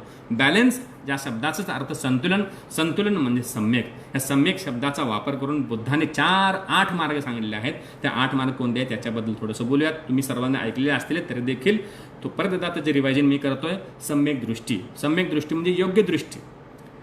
म्हणजे माणसाला सगळ्या दुःखाचं मुख्य कारण आहे माणसाचं अविद्या आहे, म्हणजे अज्ञान. अविद्या म्हणजे अज्ञान आहे. पाप, पुण्य, सत्य, असत्य याचं भेदच माणूस करू शकत नाही. त्यामुळे माणसाच्या मनामध्ये भेद करण्याची एक दृष्टी निर्माण व्हायला पाहिजे. सम्यक दृष्टी, संतुलित दृष्टी निर्माण व्हायला पाहिजे, म्हणजे सम्यक दृष्टी. दुसरा आहे सम्यक संकल्प, शुद्ध विचार. हे करण्यासाठी माणसाच्या मनामध्ये शुद्ध विचार पाहिजेत, विचार शुद्ध असले पाहिजेत. काया वाचा मनाने सुद्धा माणसाने विचार वाईट करू नये. विचार वाईट करू नये म्हणजे विचार, चांगला विचार विकसित केला पाहिजे. राग, लोभ, तृष्णा षडरूपांपासून नष्ट करून सत्तालोलूपणा जास्त महत्वाचे आहे सध्या आजकाल. लोभ मोठ्या प्रमाणात वाढलेला आहे. नावाची तृष्णा, प्रसिद्धीची तृष्णा, नाव म्हणजे संपत्तीची तृष्णा, सुखाची तृष्णा वाढत चालली आहे. त्याला कुठंतरी आपण काय केलं की मर्यादित केलं पाहिजे. शुद्ध विचार ठेवले पाहिजे. विचारातून कृती होते, म्हणजे विचार शुद्ध ठेवले पाहिजेत. त्याच्यानंतर सम्यक वाचा, वाणी संयमी असली पाहिजे. विचार चांगले असतील तर वाणी चांगली येईल. वाणी जर चांगली असेल तर खोटं बोलणार नाही, चांगलं बोलणं होईल. बोलणे हे काय होईल की शुद्ध होईल आणि लोकांना कोणतेही दुःखत येणार, काय वाचा मनाने आपण दुखवणार नाही. सम्यक कर्मात म्हणजे काय आहे, वाचानंतर कर्म चांगले असले पाहिजे. ज्या ठिकाणी चांगले कर्म होतील, ज्याचे कर्म चांगले त्याचं फळ चांगलं. जैसी करणी वैसी भरणी जसं म्हणतो का नाही, कर्म म्हणजे जे काया वाचाने आपण कर्म करतो ते कर्म जर चांगलं असेल तर त्याचं फळप्राप्ती सुद्धा चांगली होते, म्हणजे कोणतंही दुःख होणार नाही. मग पुढचा महत्वाचा मुद्दा आहे सम्यक अजीव. सदमार्गाचा अवलंब करा मित्र हो, शुद्ध आचरण करा. मग चांगलं कर्म करायचं असेल तर चांगलं आचरण केलं पाहिजे, चांगल्या मार्गाचं आपण आचरण केलं पाहिजे, असा जो विचार सांगितला म्हणजे शुद्ध मार्ग. मग त्यासाठी काय केलं पाहिजे की व्यायाम, सम्यक व्यायाम. व्यायाम म्हणजे कसरत नाही आहे, तर चांगल्यांच्या संगतीत राहायला पाहिजे, दुर्गुणाचा नाश केला पाहिजे, सद्गुणाचं संपादन केलं पाहिजे, शील संपन्नता, चरित्र संपन्नता असली पाहिजे आणि सम्यक स्मृती, चित्तशुद्ध असलं पाहिजे. म्हणजे सर्व करण्यासाठी डोके शांत ठिकाणं पाहिजे ना, चित्तशुद्धी पाहिजे. ऐकणं खूप सोपं असतं, चित्तशुद्ध असलं पाहिजे. आत्मसंयमनाचा विकास केला पाहिजे, संयम असला पाहिजे. मला त्याने असं म्हटलं, मी म्हणजे कोणतरी आहे असं जेव्हा प्रश्न पडतो तेव्हा बुद्धाचा उपदेश आठवा मित्र हो, तू कोणच नाही आहे या विश्वखंडामध्ये, अक्षरशः खगसाप्रमाणे आहेस. म्हणून स्वतःपासून दूर नेटायचा प्रयत्न कर आणि इंद्रियावर संयम ठेव आणि सम्यक स्मृती ठेव. म्हणजे काय कर, चित्त शुद्ध ठेव आणि ताबा ठेव. मनावर ताबा ठेवल्यानंतर ज्याचं मन स्वतःच्या मनामध्ये हातामध्ये काबूत आहे, मनावर ज्याचा ताबा आहे, मन करारे प्रसन्न आहे, जर त्याचं मन चांगलं असेल तर सर्व शुद्ध चित्त चांगलं होऊ शकतं असा उपदेश दिला. मग त्यासाठी सम्यक समाधी, मग त्यासाठी काय केलं पाहिजे, काय एकाग्रता वाढवली पाहिजे. हे मन कधी कोणाच्या ताब्यात नसतं. माणसाच्या मनामध्ये एका सेकंदामध्ये 10 विचार आणि एका मिनिटामध्ये 10,000 विचार येत असतात. शास्त्रीयदृष्ट्या सिद्ध केलेलं आहे. विचाराला कोणीही थांबवू शकत नाही. बुद्ध थांबू शकले ना, महावीर थांबू शकले ना, शंकराचार्य थांबू शकले. विचाराला चांगल्या विचारामध्ये परिवर्तन करणं हे आपलं काम असतं मित्र हो, लक्षात घ्या. म्हणून सायकॅट्रिस्ट लोक विचार निर्माण होऊ नये म्हणून काय करतात की झोपेच्या गोळ्या देतात. झोपेमध्ये माणूस विचार करत असतो तर विचार हे ते विरुद्ध असतात झोपेमध्येच, म्हणून विचार निर्माण होऊ नये म्हणून झोपेच्या गोळ्या देतात. मग बुद्ध म्हणतोय की असं भौतिक झोपेमध्ये जाऊ नका, तर ध्यानाच्या झोपेमध्ये जा, म्हणजे एकाग्रता वाढवा, चित्ताची विचलता निर्माण करा आणि ध्यान मार्गाचा अवलंब करा, समाधी मार्गाचा अवलंब करा. हा अष्टांगिक मार्ग बुद्धाने दिला. ऐकणं मित्र हो खूप सोपं आहे. याचं अनुसरण करणं हे आपल्या मनावर आहे, आपल्या मनाच्या निष्ठुरतेवर आहे. हे करत असताना मी टीका आहे बुद्धांवर, ते टीकामध्ये परत जातो आणि पुढे जातो. बुद्धावर टीका आहे की बुद्ध दुःखाचा पुरस्कर्ता आहे. बुद्धांनी दुःखाचं वास्तव मांडलं आणि दुःखाचं मार्केटिंग केलं असं अनेक लोक म्हणतात. दुःख हे वास्तव आहे मित्र. माणसाला सुख किती जरी मिळालं तरी सुखाची गणना आपण अतिशय मुठभर करतो, दुःखाची गणना ही पर्वतावडी करतो. कारण आपल्या दुःखाला गोंधळत बसण्याची सवय असते. वर्तमानात राहत असताना आपण भूतकाळात आणि भविष्यकाळात जगत असतो. वर्तमानात जगणं हे आपलं 10%च असतं. मग हे दुःखाचं वास्तव चित्रण मांडत असताना, निर्वाणाचा हे करत असताना दुःखातून मुक्त होण्याचा उपदेश सुद्धा दिलेला हे लोक मात्र विसरतात. दुःखाचे जाणीव निर्माण करत असताना माणसाने सजग राहिलं पाहिजे, सचेत राहिलं पाहिजे, संयमी राहिलं पाहिजे असं जेव्हा बुद्ध सांगतो ते विसरून बुद्धाने दुःखाचंच मार्केटिंग केलं असा जो टीका केली आहे ती खऱ्या अर्थाने पक्षपाती आहे असं मला वाटतं. म्हणून निर्वाणाचा आशावादी उपदेश दिला आहे तो उपदेश स्वीकारला पाहिजे. मग दुःखाचं निराकरण करण्यासाठी जो मार्ग सांगितला आहे तो अष्टांगिक मार्ग. मग सुखप्राप्तीसाठी माणसाने काय केलं पाहिजे, तर कोणत्याही मध्यस्थीची कोणाला गरज नाही, कोणत्या पुरोहिताची गरज नाही, कोणत्याही भटजीची गरज नाही, कोणत्याही विचाराची गरज नाही, कोणत्याही विद्वानाची गरज नाही. कोण आहे? तूच आहे तुझ्या जीवनाचा शिल्पकार. आत्मदीप बवा, स्वतःलाच तू साक्ष मान आणि त्यानुसार कार्य करण्यास सुरुवात कर म्हणून सांगतात. मग सुखप्राप्तीसाठी मध्यस्थाची गरज नाहीये, तर काय करायला पाहिजे? देह यातना करू नकोस, कर्मकांड सुद्धा करू नकोस, कर्म विपाक करू नकोस. काय कर तर कृतिशील सदाचार कर आणि स्वतःचा उन्नतीचा मार्ग निवड. मग सर्वांसाठी हा मार्ग खुला आहे, कोणासाठी नाही आहे. चातुर्वर्ण व्यवस्थेमध्ये ब्राह्मण क्षत्रियांसाठीच आहे असं नाही, वैश्यासाठी असं नाही, शूद्रांसाठी आहे, अंत्याजासाठी आहे, पंचवर्णासाठी आहे, मुलींसाठी आहे, मुलांसाठी आहे, तृतीय पंथासाठी आहे. कुणा ज्याला स्वतःचा उद्धार करून घ्यायचा आहे त्या प्रत्येकासाठी हा बुद्धाचा मार्ग खुला आहे असं तो सांगतोय. तो आध्यात्मिक चिंतनाचा समतावादी विचाराचा मार्ग आहे. मग काय आहे हे करत असताना माणसाने काय केलं पाहिजे? सुरुवात कुठून केली पाहिजे? सुरुवात ही सोपी गोष्ट आहे. अहिंसा मार्गाचा अवलंब केला पाहिजे. काया वाचा मनाने कुणाचाही हिंसा करू नये. हे पुढे सांगे नाही अहिंसेबद्दल. बुद्ध धर्मामध्ये प्राणी मारून खातात, मग ह्याच्याबद्दल कोण का बोलत नाही आहे. बुद्ध आपल्या भिक्खूंना म्हणतोय की ज्या ठिकाणी अपरिहार्य परिस्थिती आहे त्या ठिकाणीच मांसाहार करणं बुद्धाने मान्य केलेलं आहे. म्हणजे समजा जर एखाद्या ठिकाणी अंटार्क्टिका खंडावर राहतो असो आपण आणि त्या ठिकाणी जर आपल्याला म्हटलं की मी कधीच गरम वस्त्र वापरणार नाही, म्हणजे स्वतःच्या शरीराला त्रास देण्यासारखं आहे. मग हेच कॉन्टॅक्ट घेऊन इकडे बोलूयात. ज्या ठिकाणी आहाराला कोणतंच दुसरं मार्गच नाही त्या ठिकाणी बुद्धाने मांसाहार मार्ग अवलंबण्याचा संधी दिलेली आहे.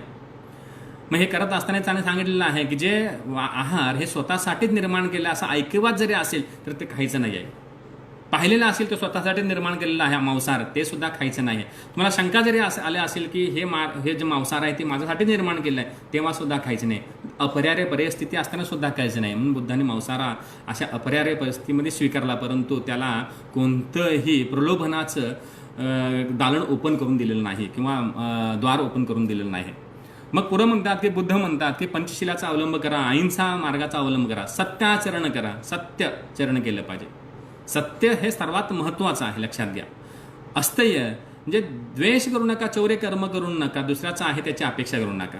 मग ब्रह्मचर्याचे पालन करा. काया वाचा मनाने ब्रह्मचर्य पालन केलं पाहिजे. ब्रह्मचर्य पालन केलं म्हणजे परिव्राजकाने म्हणजे भुक्की भिक्खुनीने केलं पाहिजेच, परंतु जे श्रावक श्राविका आहेत, गृहस्थ आश्रमामध्ये राहणार लोक आहेत त्यांनी सुद्धा ब्रह्मचर्याचे पालन केलं पाहिजे. मग हे तर ब्रह्मचर्य कसलं? विवाहित माणसाने ब्रह्मचर्य पालन कसं करावं? खूप सोपं आहे. विवाहित माणसाने प्रतिव्रता धर्माचा आणि पत्नीव्रता धर्माचं पालन केलं पाहिजे की आपल्या पतीबद्दल आपल्या पत्नीबद्दल एकनिष्ठता बाळगणं आणि आपल्या सहगामिनीबरोबर सहधर्मिणीबरोबर एकनिष्ठता बाळगणं हेच खऱ्या अर्थाने काय आहे की ब्रह्मचर्य पालन आहे. मग एक अर्थाने पुढचा विचार हे पंचशीला आहेत. मग पुढचा विचार त्यांनी सांगितला आहे ब्रह्मविचार. मैत्री, करुणा, मुदिता, उपेक्षा.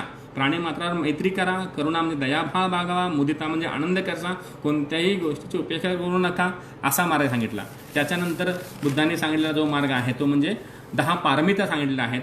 10 पारमितामध्ये परत आनंद आहे म्हणजे मुदिता आहे, विमलता म्हणजे शुद्धता आहे, प्रभाकार्य म्हणजे तेजस्वी वृत्ती आहे, आर्यस्मिती आहे म्हणजे अग्नितेज आहे. असे 10 मार्ग सांगितलेले आहेत. त्याच्याबद्दल मी जास्त सोयीस्कर खोलात जाणार नाही, मग आपला वेळ त्याच्यामध्ये जाईल. मग त्यापेक्षा पुढचं मला काही महत्त्वाच्या गोष्टी सांगायच्या आहेत, त्या खूप महत्त्वाच्या आहेत असं मला वाटतं.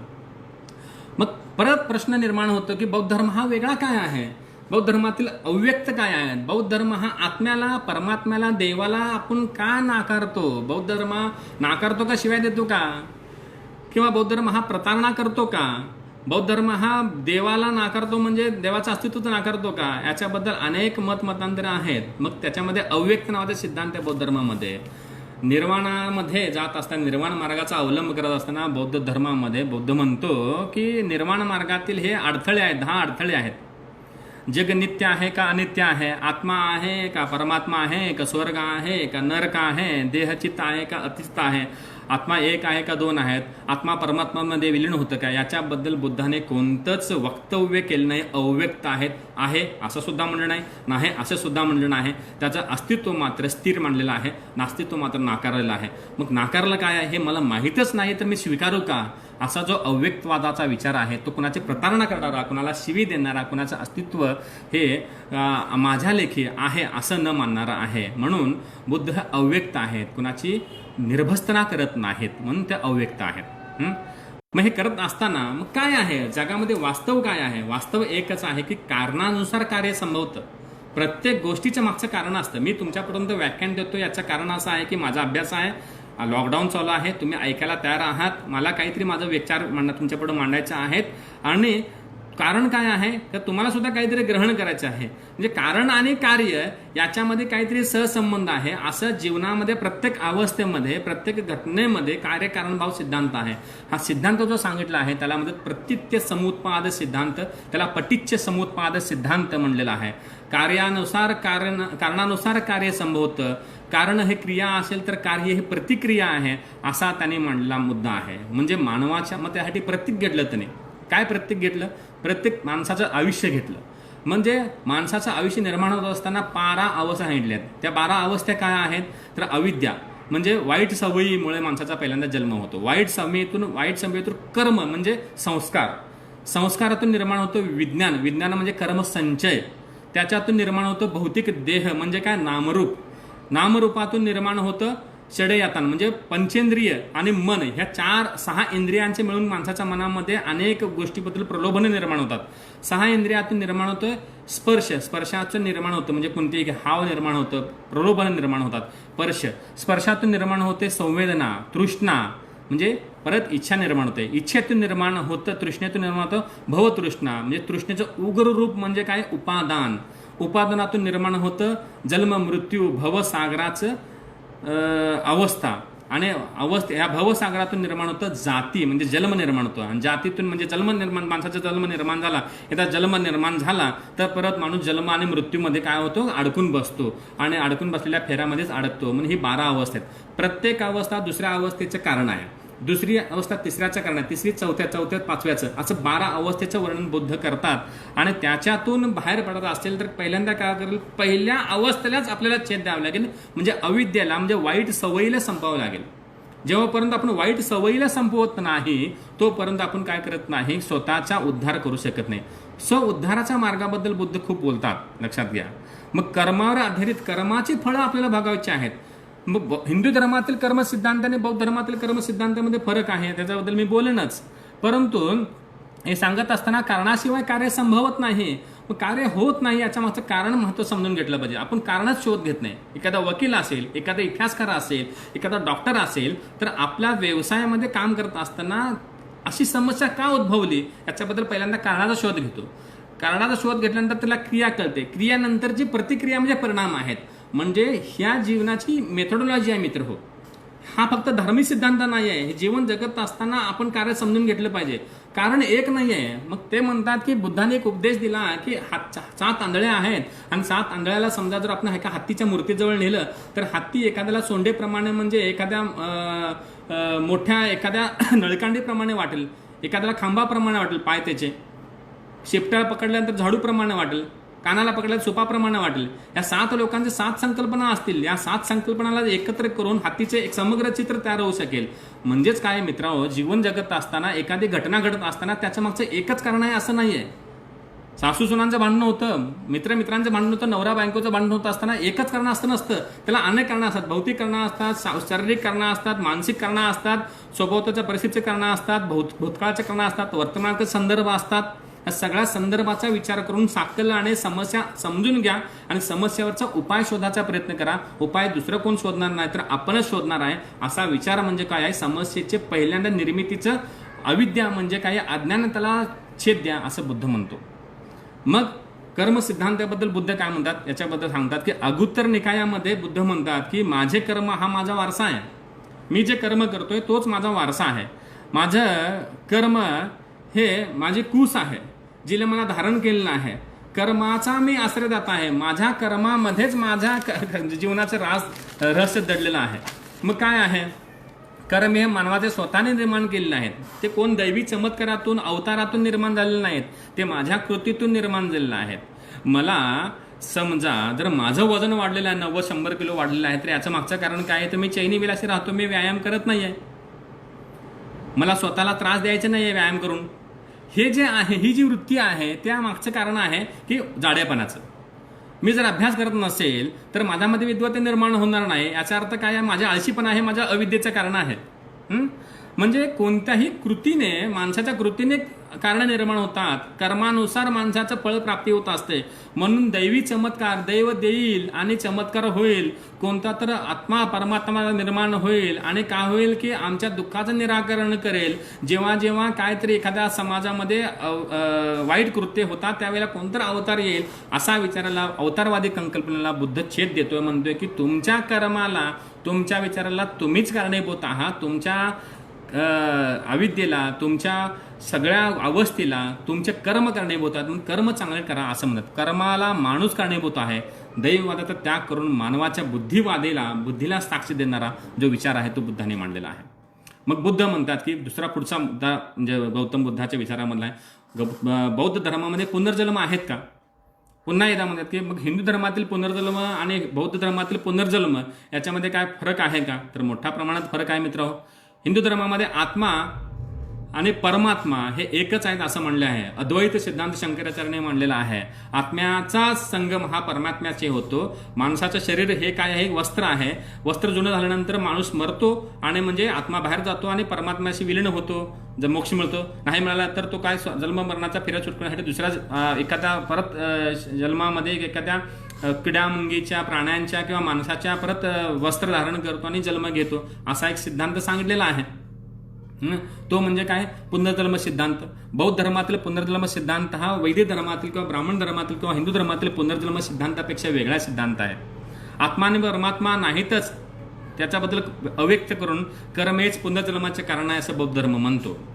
मग माणसाचा जन्म हा एक आत्म्यातून निर्माण झाला नाही तर त्या पंचमहाभूतातून निर्माण झाला आहे. पृथ्वी, आप, तेज, वायू हे 4 घटकातून माणसाचा जन्म झालेला आहे. मृत्यूनंतर माणसाचं काय होतं की 4 घटकात विभाजन होतं आणि ते पुन्हा जेव्हा चांगले तत्व, प्रत्येक माझ्यातील पृथ्वी चांगले तत्व असेल, तुमच्यातील आप चांगले तत्व असेल, तेज चांगले तत्व असेल, हे चांगले तत्व आकाशामध्ये विखुरलेले असतात.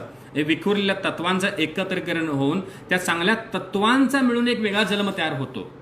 व्यक्तीचा जन्म होतो नाही तर तत्वाचा जन्म होतो असा पुनर्जन्माचा सिद्धांत बौद्ध विचारामध्ये मांडलेला आहे दिसून येतं. डॉक्टर बाबासाहेब आंबेडकरांनी बुद्धाने त्यांचा धम्म या ग्रंथामध्ये पान नंबर 255 मध्ये याच्याबद्दल सविस्तर वर्णन केलं आहे. इच्छुकाने त्याच्याबद्दल जास्त वाचन करावं असं मला वाटतं. म्हणजे मानवाच्या आत्म्याला नाकारणारा व वर्तनाला आणि कर्माला महत्त्व देणारा, वर्तनाच्या श्रमाला महत्त्व देणारा हा सिद्धांत म्हणजे पुनर्जन्म सिद्धांत आहे. मग पुढचा एक महत्त्वाचा मुद्दा इथं मांडतो मी, तो म्हणजे काय आहे की धर्माची तत्वज्ञानाची शिकवण आपण करत असताना याच्यातून आपण शिकलं काय पाहिजे. हे झालं नैतिकतेला महत्त्व देणार आहे. तो साधा सोपा अनुकरण करण्यासाठीच आहे. खूप अतिशय डीपमध्ये आता साधा सोपा अनुकरण करण्यासाठी योग्य असा मार्ग आहे. नैतिकतेला महत्त्व देणार आहे. जे काय करायचं आहे मित्र हो तुला करायचं आहे. कोण तरी येऊन सांगेल आणि तुझा उद्धार करेल ही दुसऱ्याच्या खांद्यावर जबाबदारी द्यायची जी वृत्ती आहे त्यालाच पहिल्यांदा बुद्ध म्हणतोय की चुकीचं आहे. स्वतःच्या तुला विचार करायचा आहे आणि नैतिकतेचा उद्धार करायचा आहे. प्रज्ञा निर्माण करायची आहे, शहाणपणा निर्माण करायचं, शील ठेवायचं आहे. शीलाला खूप महत्त्व देतात बुद्ध. करुणाभाव निर्माण करायचा आहे आणि या सगळ्या गोष्टीचा समावेश केल्यानंतर धर्माचा मार्ग अवलंब करायचा आहे. मग धर्माचा मार्ग करत असताना धर्माची चिकित्सा करायची सुद्धा परवानगी बुद्ध देतात. मग हे करत असताना स्वतःला कोणतर बुद्ध सांगितलेलं आहे, कोणतर अर्हत सांगतोय, कोणतर भिक्खू सांगतोय, कोणत्या तर साधू सांगतोय, कोणत्या तर महात्मा सांगतोय, कोणत्या तर बाबा सांगतोय, कोणते तरी सर सांगतात, कोणते तरी गुरुजी सांगतात म्हणून स्वीकारू नका. तर बुद्धी प्रामाण्यवादी विचार स्वीकारा. स्वतःच्या बुद्धीला पटत असेल तरच स्वीकारा. धम्मास कोणताही उत्तराधिकारी ते नेमलं नाही. हे सांगत असताना म्हणून त्याने म्हटलेलं आहे की मी सांगितलेला विचार हा फक्त माझा विचार आहे, तो तुम्ही तपासून पहा. उत्तराधिकाऱ्याने सांगितला म्हणून बुद्धाचा उपदेश आम्ही स्वीकारू नका. तर तो बुद्ध म्हणतो की पुत्र, बुद्धाने सांगितलं मी कोणाचा पुत्र नाही आहे, मी का प्रेषित नाही आहे, मी का अवतार नाही आहे, अशा संकल्पना त्याने त्यागल्या. मी माणूस आहे आणि मला जे समजले ते तुमच्यापर्यंत सांगायचा प्रयत्न करतोय. शरीराचं शुद्धत्व, मनाचं शुद्धत्व केल्यानंतरच आपल्याला काय होऊ शकतं की शुद्धत्व, मनशांती मिळू शकते. निर्वाण म्हणजे काय आहे? निर्वाण म्हणजे आत्मज्ञानाचा मार्ग आहे, अंतिम ज्ञानाचा मार्ग आहे, निर्दोष जगण्याचा शुद्ध मार्ग आहे. निर्दोष जगण्याचा शुद्ध मार्ग म्हणजे निर्वाण मार्ग आहे. षडरिपूंवर विजय मिळवून उद्धार करण्याचा मार्ग म्हणजे निर्वाण मार्ग आहे.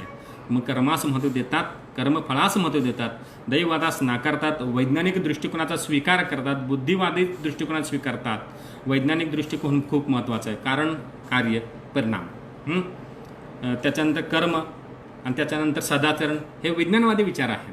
त्याच्यामध्ये कोणत्याही अवतारवादाचा किंवा धर्मविचाराचा त्यांनी भलावणा केलेला नाही आहे, कोणाला टीकासुद्धा केलेली नाही आहे. तुमचा मार्ग तुमच्याबरोबर, माझा मार्ग माझ्याबरोबर आणि माझ्या मार्गाने मी अनुसरण करतोय. ते अनुसरण करत असताना तुम्हाला पटत असेल तर स्वीकारा असं त्यांनी स्वतंत्र सुद्धा दिलेलं आहे. कर्मकांड ग्रंथ प्रामाण्यवादास विरोध केला, शिलास महत्त्व दिलं, नीतीस अधिक महत्त्व दिलेलं आहे हे दिसून येतं. मग हे करत असताना बुद्ध म्हणतात की या प्रज्ञाशील करुणा मार्ग जोपातच असताना शीलरहित जीवन हे निरर्थक आहे.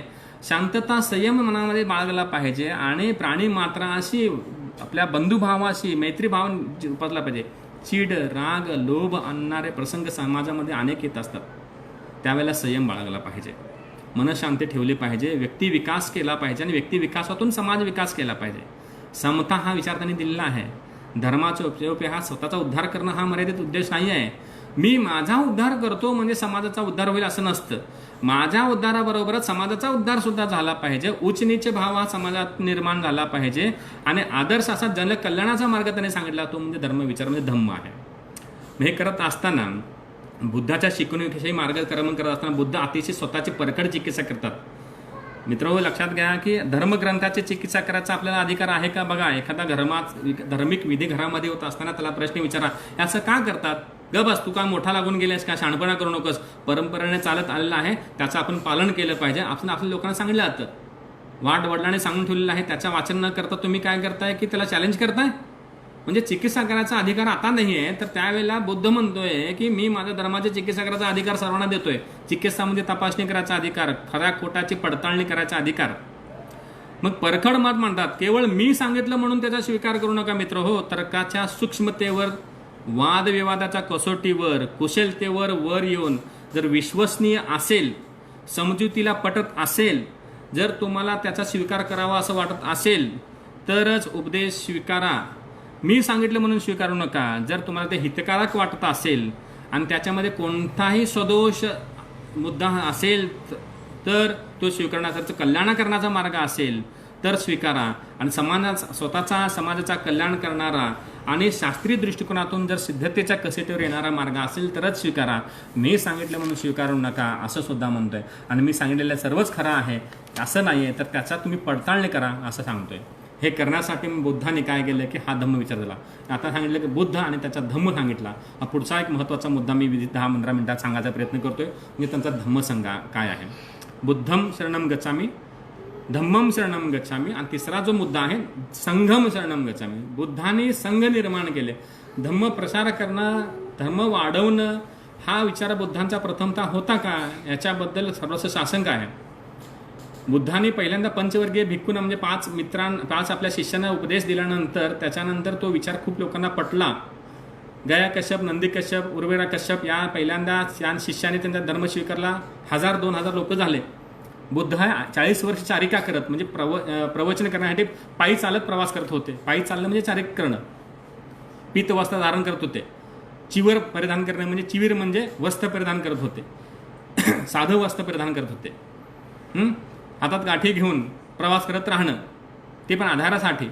कोणताही एका ठिकाणी सातत्याने न राहणं, प्रलोभनात न पडणं, असा जो त्यांनी आपला आदर्श वर्तणुकीतून संदेश दिलेला होता, ते पालन करणारा एक संघ तयार केला. आणि वर्णव्यवस्थेला आव्हान देणारा, श्रेष्ठ कनिष्ठत्वाला त्यागणारा आणि सध्याचा संन्यास धर्म, परिवाराजक धर्म जो होता, तो स्वतःला समाजापेक्षा वेगळा समजत होता. मीच मोठा आहे असं समजणारा जो परिवाराजकाचा धर्म होता, त्याला त्याने चॅलेंज केलं आणि काय केलं की संघ निर्माण केला. संघामध्ये काय आहे, शिस्त आहे, एक संघपणा होता, उच्च नैतिक आचरणाची पद्धती होती. भौतिक जीवनापासून अलिप्त राहून सामाजिक उत्तरदायित्वाचे भान सुद्धा होतं. निरपेक्ष भावनेतून स्वतःचा उद्धार करत असताना समाजाचा उद्धार करण्याची एक सामाजिक जबाबदारीचे सुद्धा भान होतं. म्हणून संघाची शिकवण ही धार्मिक होती असं नाही, तर ते वैयक्तिक उन्नतीबरोबर समाजाच्या आमूलाग्र परिवर्तनाची एक संस्कारपीठ सुद्धा होतं. मग बुद्धाने सांगितलेलं आहे की 4 शिक्षा करतात. म्हणजे बुद्धाने समाजामध्ये, संघामध्ये म्हणजे त्या धम्मसंघामध्ये म्हणजे काय मोनॅस्ट्रीमध्ये, त्या संघटनेमध्ये प्रवेश देत असताना सांगितलं की कोणत्याही लोकांना संघामध्ये प्रवेश घ्यायचा अधिकार आहे. येही भिक्ख वहा, भिक्खू ये असं म्हटल्यानंतर संघामध्ये प्रवेश होत होता. पण त्याचे काय कंडिशन्स होते. ते कंडिशन्स काय होते, त्याने पिंडपात करून उदरनिर्वाह करावा. म्हणजे भिक्षा नव्हे. भिक्षा म्हणजे काय आहे, तर कुठंही चांगलं मिळत असेल तर तिथे भिक्षा मागता येऊ शकते. म्हणजे एखाद्या घरामध्ये चांगलं सुखसंपन्न कुटुंब असेल तर त्या ठिकाणी चांगलं भिक्षा मिळते म्हणून तिथे भिक्षा मागत होते. तसं नाही. तर पिंडपात याचा अर्थ सलग 5 घरामध्ये भिक्षा मागायची, सलग 5 घरामध्ये अन्न मागायचं. 5 घरामध्ये काय मिळालं असेल तर त्या दिवशी उपवास करायचा. पहिल्या घरामध्ये काय मिळालं त्याचा स्वीकार करायचा, दुसऱ्या घरामध्ये मिळाला स्वीकार, तिसऱ्यामध्ये मिळालं नाही, चौथ्या मिळालं नाही, 5व्यामध्ये मिळालं नाही, तर 2 घरातलं आणायचं, 6व्या घराकडे जायचं नाही. म्हणजे त्याला पिंडपात म्हणतात. पिंडपाताचा मार्ग अवलंबायचा. पडलेल्या चिन्हापासून स्वतःचे वस्त्र धारण करायचे. वस्त्र धारण करत असताना चिन्हापासून चांगल्या आमोद प्रबोधाचे, चांगल्या कपड्याचाच स्वीकार करायचा. श्रीमंताकडून वस्त्र घ्यायचं असं नाही स्वीकार करायचं.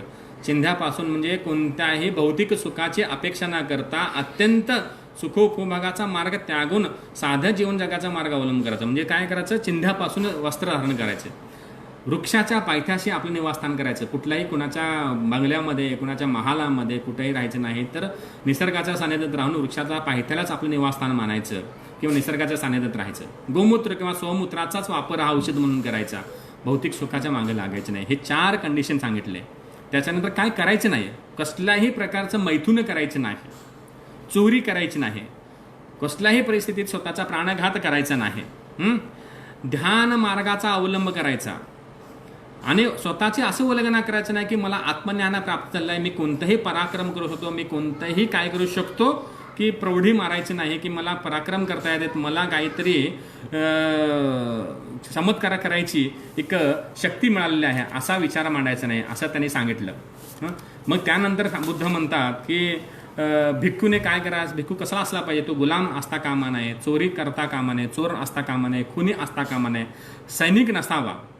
वयाचे 20 वर्ष पूर्ण केल्यानंतरच त्याला आई वडिलांच्या परवानगीनेच धम्मसंघामध्ये प्रवेश दिला जात होता. स्वतःच्या शिराचं मुंडन करावं. स्त्री शरण म्हणजे बुद्धम शरणम गच्छामी, संगम आणि धम्मम शरणम गच्छामी म्हणावं. पीत वस्त्र परिधान करावेत आणि संपदा दीक्षा घ्यावी. लोकांना म्हणजे आपल्या सिनियर भिक्खूपडा बसावं आणि त्रिशरण म्हणावं आणि संघामध्ये प्रवेश करावा. कडक नियमाचं पालन करावं. वस्त्र पादत्राणे फक्त जवळ बाळगावे, ते पण सुद्धा भारी पादत्राणे नाही आहेत. दातवन किंवा काठी फक्त ठेवावी दात घासण्यासाठी, स्वतःचं शारीरिक शुद्धी ठेवावी आणि चारिका करत प्रवास करावा, एकाच ठिकाणी राहू नये. मग म्हणण्याप्रमाणे मांसाहार करावं का नाही या संदर्भात त्यांनी आपले विवेचन केलेलं होतं. आणि अहिंसा अस्तेय मार्गाचा अवलंब करावा, अपरिग्रह तत्त्वांना त्यांनी महत्त्व दिलं. आणि प्रत्येक वेळेला जर आचरण करत असताना जर आपल्याकडनं चूक झाली तर त्या आपल्या संदर्भात त्यांनी काय केले, काही नियम केले होते. विनय पिटकामध्ये त्याची सविस्तर मांडणी केलेली आहे. त्याच्यामध्ये 2 महत्त्वाच्या संकल्पना आहेत, म्हणजे उपसथ विधी आणि पावारणा नावाच्या 2 विधी होत्या. अष्टमीला, चतुर्दशीला किंवा पौर्णिमेला ते विधी करत होते. आणि त्याच्यामध्ये कोणत्याही भिक्खूने आपलं आचरण करत असताना जर एखादा चूक झाली असेल तर त्याची स्वतःपुढे येऊन कबुली करायची आणि काय करायचं की आचरण करायचं. जर त्याच्यानुसार त्याला शासन ठरलेले होते. या संदर्भात एक वेगळं व्याख्यान द्यावं लागेल, धम्मसंघाची आचरण पद्धती कशी होती त्याबद्दल जास्त खोलात जाणार नाही. परंतु धम्मसंघातली अंतर्गत कार्यपद्धती कशी होती, गुरु शिष्य परंपरेस त्याने छेद दिलेला होता. इथं कोण गुरु नाही, कोण शिष्य नाही, लक्षात घ्या. याच्यामध्ये काय आहे, गुरु आणि शिष्य असेल तर परत श्रेष्ठ स्वभावाची भावना येईल. मी स्वतः मोठा आहे आणि श्रेष्ठ छोटासा कनिष्ठ आहे, अशा स्पर्धात्मक भावना निर्माण होईल. म्हणून गुरु शिष्यत्वाचा कोणताही प्रकार न ठेवता त्याने काय केलेलं आहे की सगळ्यांना समान मानलेलं आहे. सांघिक निर्णय प्रक्रियेला, एकमताला, बहुमताला महत्त्व दिलेलं आहे. त्याच्यानंतर धर्मसंघामध्ये प्रत्येकाच्या मताचा आदर केलेला आहे. लोकसत्ताक व्यवस्थेचा मार्ग केलेला आहे. सर्वांनी आपलं आपलं मत मांडायचं, मत जर स्वीकार्य असेल तर स्वीकारायचं. संघटनात्मक मार्गाचा त्यांनी स्वातंत्र्य दिलेलं आहे. अपराधाला स्वतःचा जर अपराध असेल तर अपराधाला अपराधी आहे हे सिद्ध करण्यापूर्वी त्याला स्वतःची बाजू मांडण्याची परवानगी दिलेली आहे. आणि ते देत असताना कोणत्याही पूर्वाग्रह दृष्टिकोनातून त्याला शासन करायचं नाही असा विचार सुद्धा दिलेला आहे. म्हणजे एक प्रकारची गणराज्याची किंवा आदिम कालखंडातील असलेली समानतेची, नियमाची, प्रतिबद्धतेची, अभिव्यक्ती स्वातंत्र्याची आणि स्वतःला सगळ्या लोकांना समान मानण्याच्या लोकसत्ताक लोकशाही विचाराची पायाभरणी करायचं काम हे काय आहे ते भारतीय समाज व्यवस्थेमध्ये, राजकीय राजव्यवस्थेमध्ये कोण केलेलं आहे तर संघाने निर्माण केलेलं होतं असं होतं. शेवटचा आणखीन 2 मुद्दे आहेत ते म्हणजे भिक्षुणी संघ. भिक्षुणी संघ म्हणजे काय आहे तर पहिल्यांदा बौद्ध धम्म संघामध्ये स्त्रियांना प्रवेश नव्हता. स्त्रियांना प्रवेश नव्हता म्हणून काही लोक म्हणतात की बुद्ध हे समतावादी विचारसरणीचे नाही आहेत. बुद्ध हे काय करतात, स्त्रियांना काय करतात की भेदभावाची वर्तणूक देतात. परंतु याचा जर विचार आपण खोलवर जाऊन केला तर खऱ्या अर्थाने धम्मसंघाची निर्मिती असे केले होते की माणसाला शारीरिक सुखोपभोगाची प्रचंड प्रमाणात लालसा असते, आकर्षण असतं. जर धम्मसंघामध्ये स्त्रियांना प्रवेश दिला असता तर स्त्री आणि पुरुष सुलभ आकर्षणातून धम्मसंघाचे नियम जे आहेत ते मोडले गेले असते. म्हणून बुद्धाने या विचाराला काय केलं की थारणा देता या धम्मसंघामध्ये स्त्रियांना प्रवेश दिला नव्हता. परंतु महाप्रजापती गौतमीने जेव्हा बुद्धापर्यंत विनंती केली की आम्हाला धम्मसंघामध्ये प्रवेश दे, तेव्हा देखील त्यांनी मान्य केलं नाही. परंतु गौतम बुद्धाचे शिष्य होते आनंद, त्यांनी गौतम बुद्धाचं मन वळवलं की स्त्रियांना अर्हत पदाची प्राप्ती करता येऊ शकते का, हो करता येऊ शकते. स्त्रियांना बोधिसत्व होता येऊ शकते का, होता येऊ शकतं. स्त्रियांना निर्वाणावस्था प्राप्त होऊ शकते का, होता येऊ शकते. मग स्त्रियांना धम्मसंघामध्ये प्रवेश का बरं नाही, धम्मसंघात प्रवेश दिला पाहिजे. बुद्धाचं मन वळवण्याचं काम आनंदाने केलं आणि तेव्हापासून बुद्धाने स्त्रियांना धम्मसंघात प्रवेश दिला. आणि प्रवेश दिल्यानंतर कालांतराने त्यांच्यावर काही बंधने सुद्धा धम्मसंघाने लादले. ते बंधने नंतरच्या काळात लागले. बुद्धाच्या काळात मात्र संघामध्ये स्त्रियांना प्रवेश देऊन बुद्धाने स्त्रियांना आत्मसाक्षात्काराची, आध्यात्मिक उन्नतीची, सामाजिक उन्नतीची आणि सामाजिक समतेची एक वेगळीच सुरुवात बुद्धाने आपल्याच कालखंडामध्ये घालून दिलेली होती दिसून येतं. आपण मैत्री, गार्गी, आपाला, घोषा याच्याबद्दल वैदिक स्त्रियांबद्दल ऐकतो, वाचतो आणि त्याच्याबद्दल पूजनसुद्धा करतो. त्याच्याबद्दल अत्यंतिक आदर माझ्या मनात सुद्धा आहे आणि तुमच्या मनात सुद्धा असला पाहिजे. पण त्याच वेळेला या कालखंडामध्ये, समकालीन कालखंडामध्ये थेरी गाथा म्हणजे थेरी म्हणजे वरिष्ठ असलेली स्त्री, या स्त्रियाने अनेक रचना केलेल्या आहेत. निसर्गतत्वाचं रचना केलेलं आहे, निसर्गाचं वर्णन केलेलं आहे, धर्मचिंतन केलेलं आहे. त्याच्यामध्ये धम्मदेवी आहे, आषाढ मित्र आहे, बुद्धमित्र आहे, औसिनखेम आहे, संघमित्र आहे, उत्तरा आहे, हेमा आहे, त्याच्यानंतर मसलगाला आहे, अग्निमित्र आहे, पर्वता आहे, धर्मदासी आहे, मत्ता आहे, गिरिकाला आहे, आम्रपाली आहे. या स्त्रियांचा मात्र आपण सातत्याने उल्लेख न करता त्यांच्याकडे दुर्लक्ष करतो आणि त्यांचं योगदान भारतीय इतिहासामध्ये आहे, तत्त्वज्ञानामध्ये, भारतीय समाज व्यवस्थेमध्ये समतेची विचारसरणी निर्माण करण्यामध्ये आहे. याच्याबद्दल आपण विचार न करता, त्यांचा उल्लेख न करता, त्यांच्या अनुल्लेखाने त्यांचा काय करतो, प्रतारणा करतो. हे सुद्धा मला वाटतं कुठेतरी पक्षपात आहे असं मला वाटतं. स्त्रियांचं आध्यात्मिक उन्नती करणे, सामाजिक समतेची वाट खुली करून देणं आणि परिवर्तनाची सुरुवात करण्याचे काम जे कोण केलेलं आहे, गौतम बुद्धाने केलेलं होतं. म्हणून हा जो विचार आहे तो अत्यंत महत्त्वाचा आहे असं मला वाटतं.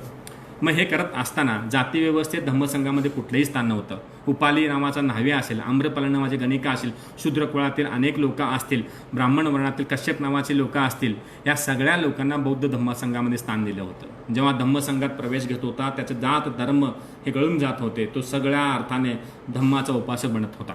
शिस्त आणि एसंगपणा हे धम्मसंघाचे एक मोठं व्यवच्छेदक लक्षण होतं. कालांतराने तात्विक आचार विचारामध्ये, शिस्त संयमामध्ये त्याच्यामध्ये मोठ्या प्रमाणात नियम बनवले गेले आणि त्याच्यानुसार आचरण केले गेलं. या धम्मसंघाचे योगदान काय आहे? धम्मसंघाचे योगदान मित्र असं आहे की धम्माचा प्रसार संबंध भारतभर प्रसारित करणं म्हणजे धम्मसंघाचा विचार आहे. साधी राहणे, योग्य विचारसरणी, उच्च विचारसरणी, संयमी शिस्तबद्ध जीवन जगणं, अपरिग्रह तत्वज्ञान लोकांपर्यंत पोहोचवणं, हा विचार जर पोहोचवला असेल तर धम्मानेच पोहोचवला. ईस्ट एशियन कंट्रीमध्ये संबंध जगभर धम्मसंघाने बौद्ध धर्माचा साधा सोपा मानवतावादी विज्ञानवादी विचार पोहोचवण्याचं काम केलं. म्हणून धम्मसंघाचे योगदान खूप महत्त्वाचं आहे. संघसत्ताक लोकसत्ताक व्यवस्थेची, लोकशाही व्यवस्थेची जी पायाभरणी भारतामध्ये झालेली आहे त्याचं मूळ कारण जे आहे ते गणराज्य त्यात ज्याप्रमाणे आहे, आदिम समाज ज्याप्रमाणे आहे त्याच्याही पेक्षा जास्त महत्त्वाचे योगदान आहे ते त्या धम्मसंघाचं आहे. विद्यापीठीय शिक्षणाची सुरुवात जे कोण केली असेल ती सुरुवातीचं मूळ कारण जे आहे ते धम्मसंघ आहे. धम्मसंघ म्हणजे शिक्षणाचं मूळ केंद्र होतं, उपदेशाचं मूळ केंद्र होतं. म्हणून काय आहे त्यांच्यामधून मोठ्या प्रमाणात विपुल असे साहित्य निर्मित झाले. प्राकृत, पाली या भाषेमधून, संस्कृत या भाषेमधून मोठ्या प्रमाणात ग्रंथरचना करायचं, विपुल ग्रंथसंपदा निर्माण करायचं काम कोण केलं असेल तर धम्मसंघाने केलं होतं. म्हणजे बहुजन हिताय बहुजन सुखाय या विचारसरणीचा जो विचार मांडलेला आहे, स्वातंत्र्य समता बंधुता या विचारसरणी जे लोकांपर्यंत पोहोचवायचं जे काम केलं आहे ते धम्मसंघानेच केलं होतं. म्हणजे धम्मसंघाचे जे योगदान जे आहे ते सुद्धा अत्यंत महत्त्वाचं आहे असं मला वाटतं.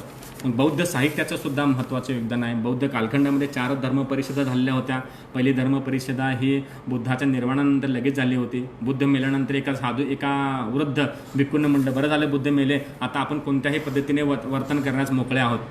असं जेव्हा म्हटल्यानंतर लोकांना चिंता वाटू लागले. त्याच्यामधून महाकश्यप नावाच्या एका स्थिवीराने विचार केला की लोक जर स्वैर वागू लागले तर धम्म नष्ट होईल. म्हणून त्याने काय केले की बुद्धाचा उपदेश जो मुखद्गत होता त्याला लिखित स्वरूपात रचना करण्यासाठी म्हणून पहिली धर्मपरिषद बनवली आणि त्याच्यातून पहिली धर्मपरिषदेमध्ये विनय पिटकाची रचना झाली. दुसरी धर्मपरिषद त्याच्यामध्ये सुब्बक कामिन नावाचे एक स्थिवीर होते, ते दुसरे अध्यक्ष होते. वैशाली येथे झाली. पहिली धर्मपरिषद राजगीर येथे झाली, दुसरी धर्मपरिषद वैशाली येथे झाली. त्याच्यामध्ये परत त्याच्यामध्ये खऱ्या अर्थाने बौद्ध धर्मसंघामध्ये फूट पडले आणि महायान आणि हीनयान हे दोन पंथ निर्माण झाले. बुद्धाचा उपदेश आहे तसा मानणारा जो ताठर धर्म आहे त्याला हीनवायान म्हणतात, त्याला थेरवादी म्हणतात. आणि बुद्धाचं उपदेशाचं थोडंसं लवचिक स्वरूपात आचरण करणं, कालांतराने त्याच्यामध्ये अनेक प्रमाणात मुभा घेणं, तो जो विचार आहे तो महासांघिक म्हणजे मोठा संघ असलेला तो महायानपंथी विचार मांडला, तो म्हणजे महायान पंथ. तिसरा धर्मपरिषद सम्राट अशोकाच्या कालखंडात झाले. सम्राट अशोकाने धम्मसंघातील जे विचारामध्ये जे फाटाफूट झालेले होते, जे मतभेद झाले होते ते मिटवण्यासाठी म्हणून तिसरी धर्मपरिषद बनवली आणि त्याच्यातून विनय पिटक, सुत्त पिटकाने आधी धम्मपिटकाची रचना करून घेतली. त्याच्यानंतर चौथी धर्मपरिषद ही कनिष्काच्या कालखंडात काश्मीरमध्ये किंवा जलंधर येथे झालेली आहे असं विद्वान मानतात. त्यामध्ये सुद्धा परत महायानपंथाया आणि हीनयानपंथी लोक एकत्रित आले होते, परंतु हीनयानपंथ्यांनी स्वतःचं ग्रंथाची रचना करून प्राबल्य निर्माण केलेलं होतं. हे सर्व करत असताना बुद्धाचा उपदेश लोकांपर्यंत पोहोचण्यासाठी मग अनेक उपदेशकांनी मोठ्या प्रमाणात खस्ता खाल्लेल्या होत्या. मग हे करत असताना बौद्ध धर्माचा नाश होण्याचं कारण काय? एवढा चांगला धर्म असताना बौद्ध धर्म नारासाच का झाला? शेवटच्या मुद्द्यावर मी येतो आणि माझ्या व्याख्यानास मी विराम देतो. मिलिंद प्रश्न नावाच्या ग्रंथामध्ये बौद्ध धर्माविषयी बोलत असताना म्हणतात की नागसेन आणि मिलिंद नावाचे मिलिंद हा राजा होता, नागसेन हे भिक्खू होते, त्यांनी संवाद केला. धर्माचा नाश कसा होतो? धर्माचा नाश होताना तो म्हणजे जो धर्म तात्कालीन असतो असा धर्म काहीही काळापर्यंत जनमानसात लोकप्रिय होतो, परंतु त्याची जनमानसाची पकड दिली होते, त्याच्यानंतर त्याचा ऱ्हास पावतो. हे तत्त्वज्ञान बौद्ध धर्माला लागू होत नाही, त्यामुळे हा म्हणता येत नाही. धर्मोपदेशक विद्वान नसतील तर धर्म तत्वे उत्तमपणे प्रतिपादित करू शकत नसतील तर धर्माचा ऱ्हास होतो. हे तत्व मात्र इथं आपल्याला लागू होऊ शकतं. सामान्य जन शुद्ध धर्मावर विसंबून न राहता नक्कल करून, धर्मामध्ये भेळमिसळ करून धर्मातील आंतरविरोधामुळे धर्माचा नाश होऊ शकतो असं नागसेन म्हणतात. दोन्ही गोष्टीचा थोडासा परामर्श घेऊयात. गौतम बुद्धाच्या कालखंडानंतर साधारणतः 1000 वर्षानंतर हीनयान महायान असे 16-18 उपपंथ निर्माण झाले. वज्रा नावाचा वेगळा उपपंथ निर्माण झाला, तांत्रिक पद्धतीचा अवलंब करू लागला, तो तंत्रज्ञानाचा अवलंब करू लागला, मद मीन मैथून या तत्वाचा अवलंब करू लागला. धम्मसंघामध्ये प्रचंड मोठ्या प्रमाणात अनाचार माजला, अनागोंदी माजली, आंतरविरोध माजला आणि त्यामुळे झालं की तत्वज्ञानापासून फारकत घेतलेला असा विचार समाजामध्ये रूढ झाला. त्यामुळे झालं काय की धर्मोपदेश करणारा जो प्रवर्तक नावाचा किंवा प्रसार करणारा तो विद्वान वर्ग होता. तो विद्वान वर्ग काय झाला की विद्वान वर्ग हा बुद्धाचा उपदेश आहे तसा लोकांपर्यंत पोहोचण्यामध्ये अक्षम ठरला, मर्यादित ठरला, अकार्यक्षम ठरला. त्यामुळे झालं काय की धर्माचा उपदेश लोकांपर्यंत पोहोचू शकला नाही आणि त्याला चॅलेंज देणारे वैदिक धर्म असतील किंवा इतर धर्म असतील त्यांनी मात्र धर्म साध्या सोप्या पद्धतीमध्ये लोकांना सांगण्यास सुरुवात केली. त्यामुळे ते धर्माची लोकप्रियता जास्त हिंदू धर्माची झाली.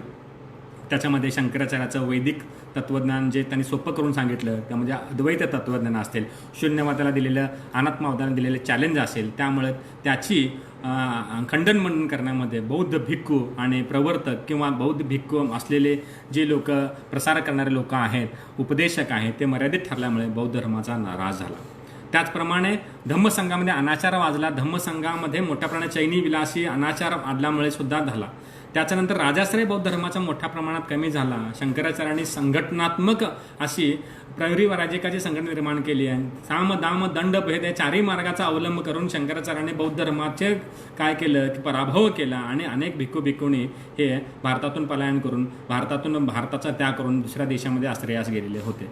त्याच्यानंतर सामान्य जणांपर्यंत बौद्ध धर्म लोकांपर्यंत पोहोचू शकला नाही, कारण राजाश्रय बदलत चाललेला होता आणि त्यामुळे सुद्धा पैशाचा ओघ कमी झालेला होता आणि त्यामुळे सामान्य जनापासून बौद्ध धर्माचा उपदेश हा पोचत नव्हता. त्यामुळे बौद्ध धर्माची लोकप्रियता कमी झाली. त्याच्यानंतर इस्लाम धर्माचं मोठ्या प्रमाणात आक्रमण निर्माण झालं होतं, इस्लामी राजवट निर्माण झाली होती आणि त्यांनी काय केले की बौद्ध धर्माला आपल्या प्रतिस्पर्धी मानला आणि इस्लामचा प्रसार करण्यासाठी म्हणून बौद्ध धर्मीय अनेक प्रार्थनास्थळे असतील, विहार असतील, चैत्य असतील आणि स्तूपा असतील याच्यावर हल्ला करून त्याचे उद्ध्वंसन केलं. नालंदा विद्यापीठाचा नाश बख्तियार खिलजीने केले, सर्वांना ज्ञात आहेच. त्यामुळे मुस्लिम आक्रमण हे सुद्धा एक महत्त्वाचं कारण आहे. त्याच्यानंतर ब्राह्मणी धर्माचा पुनरुत्थान झालं. जे वैदिक धर्म किंवा उत्तर वैदिक कालखंडातील धर्म जे ताठर स्वरूप निर्माण झालं होतं, ज्याला ब्राह्मण धर्माचं काठरता निर्माण झाले होते, त्याला लवचिकरणाचं, ज्याला सध्याचा आपण हिंदू धर्म सर्वसमावेशक, सर्वसहिष्णू, सर्वांना न्याय देणारा आणि सगळ्यांना सर्वसमावेशक असणारा आणि सगळ्यांच्या मताचा, सगळ्यांना समान मानण्याचा, आध्यात्मिक समता पातळीचं ज्ञान देणारा जो विचार आहे तो म्हणजे शंकराचार्याचा आध्यात्मिक विचार जो आहे तो विचार लोकांपर्यंत पटू लागला, रुचू लागला. शंकराचार्यांची विचारधारा लोकप्रिय झाली. 4 पीठे निर्माण केली, प्रव्रजिकाचा संघ तयार केला, 12 ज्योतिर्लिंगाची स्थापना केली आणि अनेक हिंदू अनुयायांना संघटित करायचं काम त्यांनी केलं आणि संघटितपणाचं काम करून त्यांनी काय केलं की धम्म विचाराला शह निर्माण केला आणि धर्म विचार मागे रेटण्याचं काम केलं. जादू, तंत्रविद्या, अंधश्रद्धेचा कहर मात्र मोठ्या प्रमाणात बौद्ध धर्मामध्ये कालांतराने 7व्या, 8व्या, 9व्या शतकापासून ते 11व्या शतकापर्यंत निर्माण झाला. त्यामुळे मूळ जो बौद्ध विचार आहे तो मागं पडला आणि धम्मसंघामध्ये अनेक विचाराला शैथिल्यता निर्माण झाल्यामुळे, संघशिस्त ऱ्हास झाल्यामुळे, आंतरविरोध निर्माण झाल्यामुळे, अंधश्रद्धा निर्माण झाल्यामुळे, राजाश्रय कमी झाल्यामुळे, ब्राह्मण धर्माचं पुनरुत्थान झाल्यामुळे आणि इस्लाम धर्माचं आक्रमण झाल्यामुळे अशा अनेक विचारामुळे बौद्ध धर्म हा भारतातून मागे रेटला गेला आणि बौद्ध धर्माचं अस्तित्व भारतामधून कमी झालं आणि हिंदू धर्माचं पुनरुत्थान झालं आणि इस्लाम धर्माचे चॅलेंज त्यामध्ये निर्माण झालेलं होतं. त्यामुळे बौद्ध धर्म हा भारतातून ऱ्हास पावला. असं जरी असला तरी भक्ती चळवळीमध्ये असेल, ज्ञानेश्वराच्या उपदेशामध्ये, तुकारामाच्या उपदेशामध्ये, नामदेवाच्या उपदेशामध्ये, चक्रधराच्या उपदेशामध्ये, महानुभव पंथाच्या उपदेशामध्ये, कबीराच्या उपदेशामध्ये, योगायोगाने आज कबीरांची जयंती आहे, कबीराच्या उपदेशामध्ये आपल्याला बौद्ध धर्माच्या उपदेशाचं पडसाद पाहायला मिळतात, प्रतिबिंब पाहायला मिळतं किंवा आपण जे जीवन जगत आहोत त्याच्यामध्ये सुद्धा आपल्याला बौद्ध धर्माचा वारसा पाहावयास मिळतो. शेवटचा जो उपदेश जो आहे, कोणता विचार जो आहे तो स्वीकारला पाहिजे बौद्ध धर्म म्हणून असं सांगता असताना बौद्ध धर्म विचार हा मानवतावादी विचार आहे, समतावादी विचार आहे, बंधुतावादी विचार आहे, प्रज्ञाशील करुणाला महत्त्व देणारा विचार आहे, कोणत्याही धर्माची प्रतारणा करणारा नाही, निर्भस्ताना करणारा नाही, कोणत्याही धर्माला नावं ठेवणारा नाही, तर प्रत्येक धर्माला स्वतःचं स्वातंत्र्य देऊन स्वतःचा विचार समजावून सांगणारा असा विचार आहे. असा जो विचार आहे तो बौद्ध धर्म विचार आहे. म्हणून बौद्ध धर्म उपासना करत असताना, बुद्धाचं उपासना करत असताना कोणत्या मार्गाचा अवलंब करावा असं जेव्हा प्रश्न एका शिष्याने त्यांना विचारला, तो प्रश्न त्या उत्तर देताना बुद्धाने एक उपदेश दिला आहे. तो उपदेश खूप महत्त्वाचा आहे. ते उपदेशाचं जर आपण सर्वांनी जर पालन केलं तर खऱ्या अर्थाने आपल्या जीवनामधील जे काय अनेक प्रसंग निर्माण होतात किंवा जे चॅनल्स व्हॉट्सअप फेसबुक किंवा समाज माध्यमे लोकांपर्यंत सत्य असत्य अर्धसत्य समाजमान्य सत्य पोहोचवत असतात, त्याला छेद देऊन स्वतःची एक वैधानिक बुद्धिवादी वैज्ञानिक मानवतावादी मांडणी करण्यासाठी म्हणून बुद्ध विचार हा प्रवर्तक विचार ठरू शकतो. म्हणून आपल्याला हा उपदेश समजून घ्यावा लागेल. कोणता उपदेश आहे? बुद्ध जेव्हा कालाम नावाच्या लोकांना उपदेश करतात तेव्हा म्हणतात की हे कालामानो, तुम्ही केवळ ऐकता त्यावर विश्वास ठेवू नका. हे कालामानो, तुम्ही केवळ ऐकता त्यावर विश्वास ठेवू नका. पुष्कळ लोक सांगतात म्हणून विश्वास ठेवू नका. धर्मपुस्तकात लिहिले आहे म्हणून विश्वास ठेवू नका. तर्कशास्त्रानुसार आहे म्हणून विश्वास ठेवू नका. केवळ न्यायशास्त्रानुसार आहे म्हणून मानू नका. केवळ सकृतदर्शिनी पटण्यासारखे आहे म्हणून विश्वास ठेवू नका. ज्याच्यामुळे समजुती आणि मते अनुकूल वाटतात म्हणून विश्वास ठेवू नका. केवळ बाह्य म्हणजे बाह्य दृष्टिकोनातून खऱ्या वारका दिसतात किंवा बाह्यकार्य सत्य वाटतात म्हणून विश्वास ठेवू नका. एखादे वचन कोण एका व्यक्तीने अथवा आचार्याने एखाद्या गुरुने सांगितले एवढ्यावर त्यावर विश्वास ठेवू नका. तर सत्याच्या कसोट्यावर स्वतःला विचारा, या गोष्टी हितकारक आहेत का? माणसाने त्या टाकाऊ मानल्या आहेत का? त्या केल्यास दुःख कष्ट ओढवते का? हे सिद्धांत तृष्णा द्वेष हिंसा याला सहाय्य तर करत नाही ना. एवढेच नाही तर सिद्धांत मानवाला इंद्रियाच्या सुखलोभाकडे तर घेऊन जात नाही ना. हिंसेला प्रवृत्त तर करत नाही ना. चोरी मिथ्याचार शिकवणारा तर नाही ना. काम इच्छा भागवण्यासाठी प्रोत्साहित तर करत नाही ना. असत्यास प्रवृत्त तर करत नाही ना. या कसोट्याचे पालन करणारा, दुःख निर्माण होऊ न देणारा आणि त्यानुसारच ह्या सिद्धांताची पडताळणी करूनच आपल्याला एखादा विचार जो आहे तो बुद्ध विचार म्हणून समजला पाहिजे, तपासला पाहिजे. आणि मानवाचं कल्याण करणारा, मानवाला स्वतःचा उद्धार करणारा आणि दुःखातून कष्टातून मानव जातीचा उद्धार करून समाजाला शांततावादी मार्ग सांगणारा असा विचार, मध्यस्थ वर्गाला कल्याण देणारा आणि स्वउद्धारातून समाज उद्धार करणारा असा जो विचार आहे तोच खऱ्या अर्थाने बुद्ध विचार आहे असा त्याने सांगितला. मग त्याची चिकित्सा करा, त्याची तपासणी करा आणि त्याचाच विचारसरणीचं अनुसरण करा असा विचार उपदेश बुद्धांनी आपल्या समाजापुढे दिला. मित्रहो, या संबंध विवेचनामधून साधारण 1.5 तासामध्ये माझा विचार असा होता की समाजापर्यंत बुद्ध विचार साध्या सोप्या पद्धतीने सांगण्याचा माझा प्रयत्न होता. मी थोडं वेगात गेला असेल अशी मला खात्री आहे, कारण खूप मोठा विचार मला तुमच्यापर्यंत सांगायचा होता.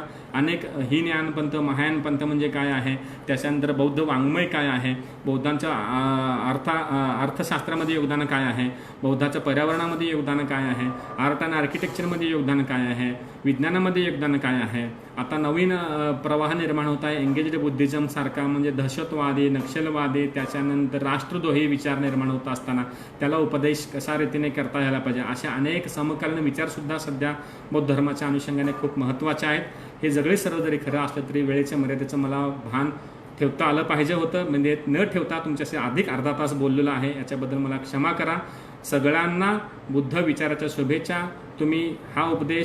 मी हा उपदेश आत्मसात करून स्वतःच्या अंगामध्ये बाणवण्याचा, समजून घेण्याचा, त्याच्यानंतरच जीवन जगण्याचा प्रयत्न करूयात आणि समाजाला चांगला उपदेश, चांगला समाज घडवण्याचा, शांततावादी समाज घडवण्याचा आणि सगळ्यांना समान संधी देण्याचा, समतावादी समाज निर्माण करण्याचा, मानवतावादी निर्माण करण्याचा, मानवकेंद्री मानवतावादी धर्म विचार प्रसार करण्याचा, बौद्ध धर्म हा लोकांपर्यंत प्रसारित करायचा प्रयत्न करूयात. एवढ्या शुभेच्छा देतो आणि सगळ्यांना बौद्ध धर्माच्या आणि कबीर जयंतीच्या शुभेच्छा देतो. नमो बुद्धाय. जय भीम.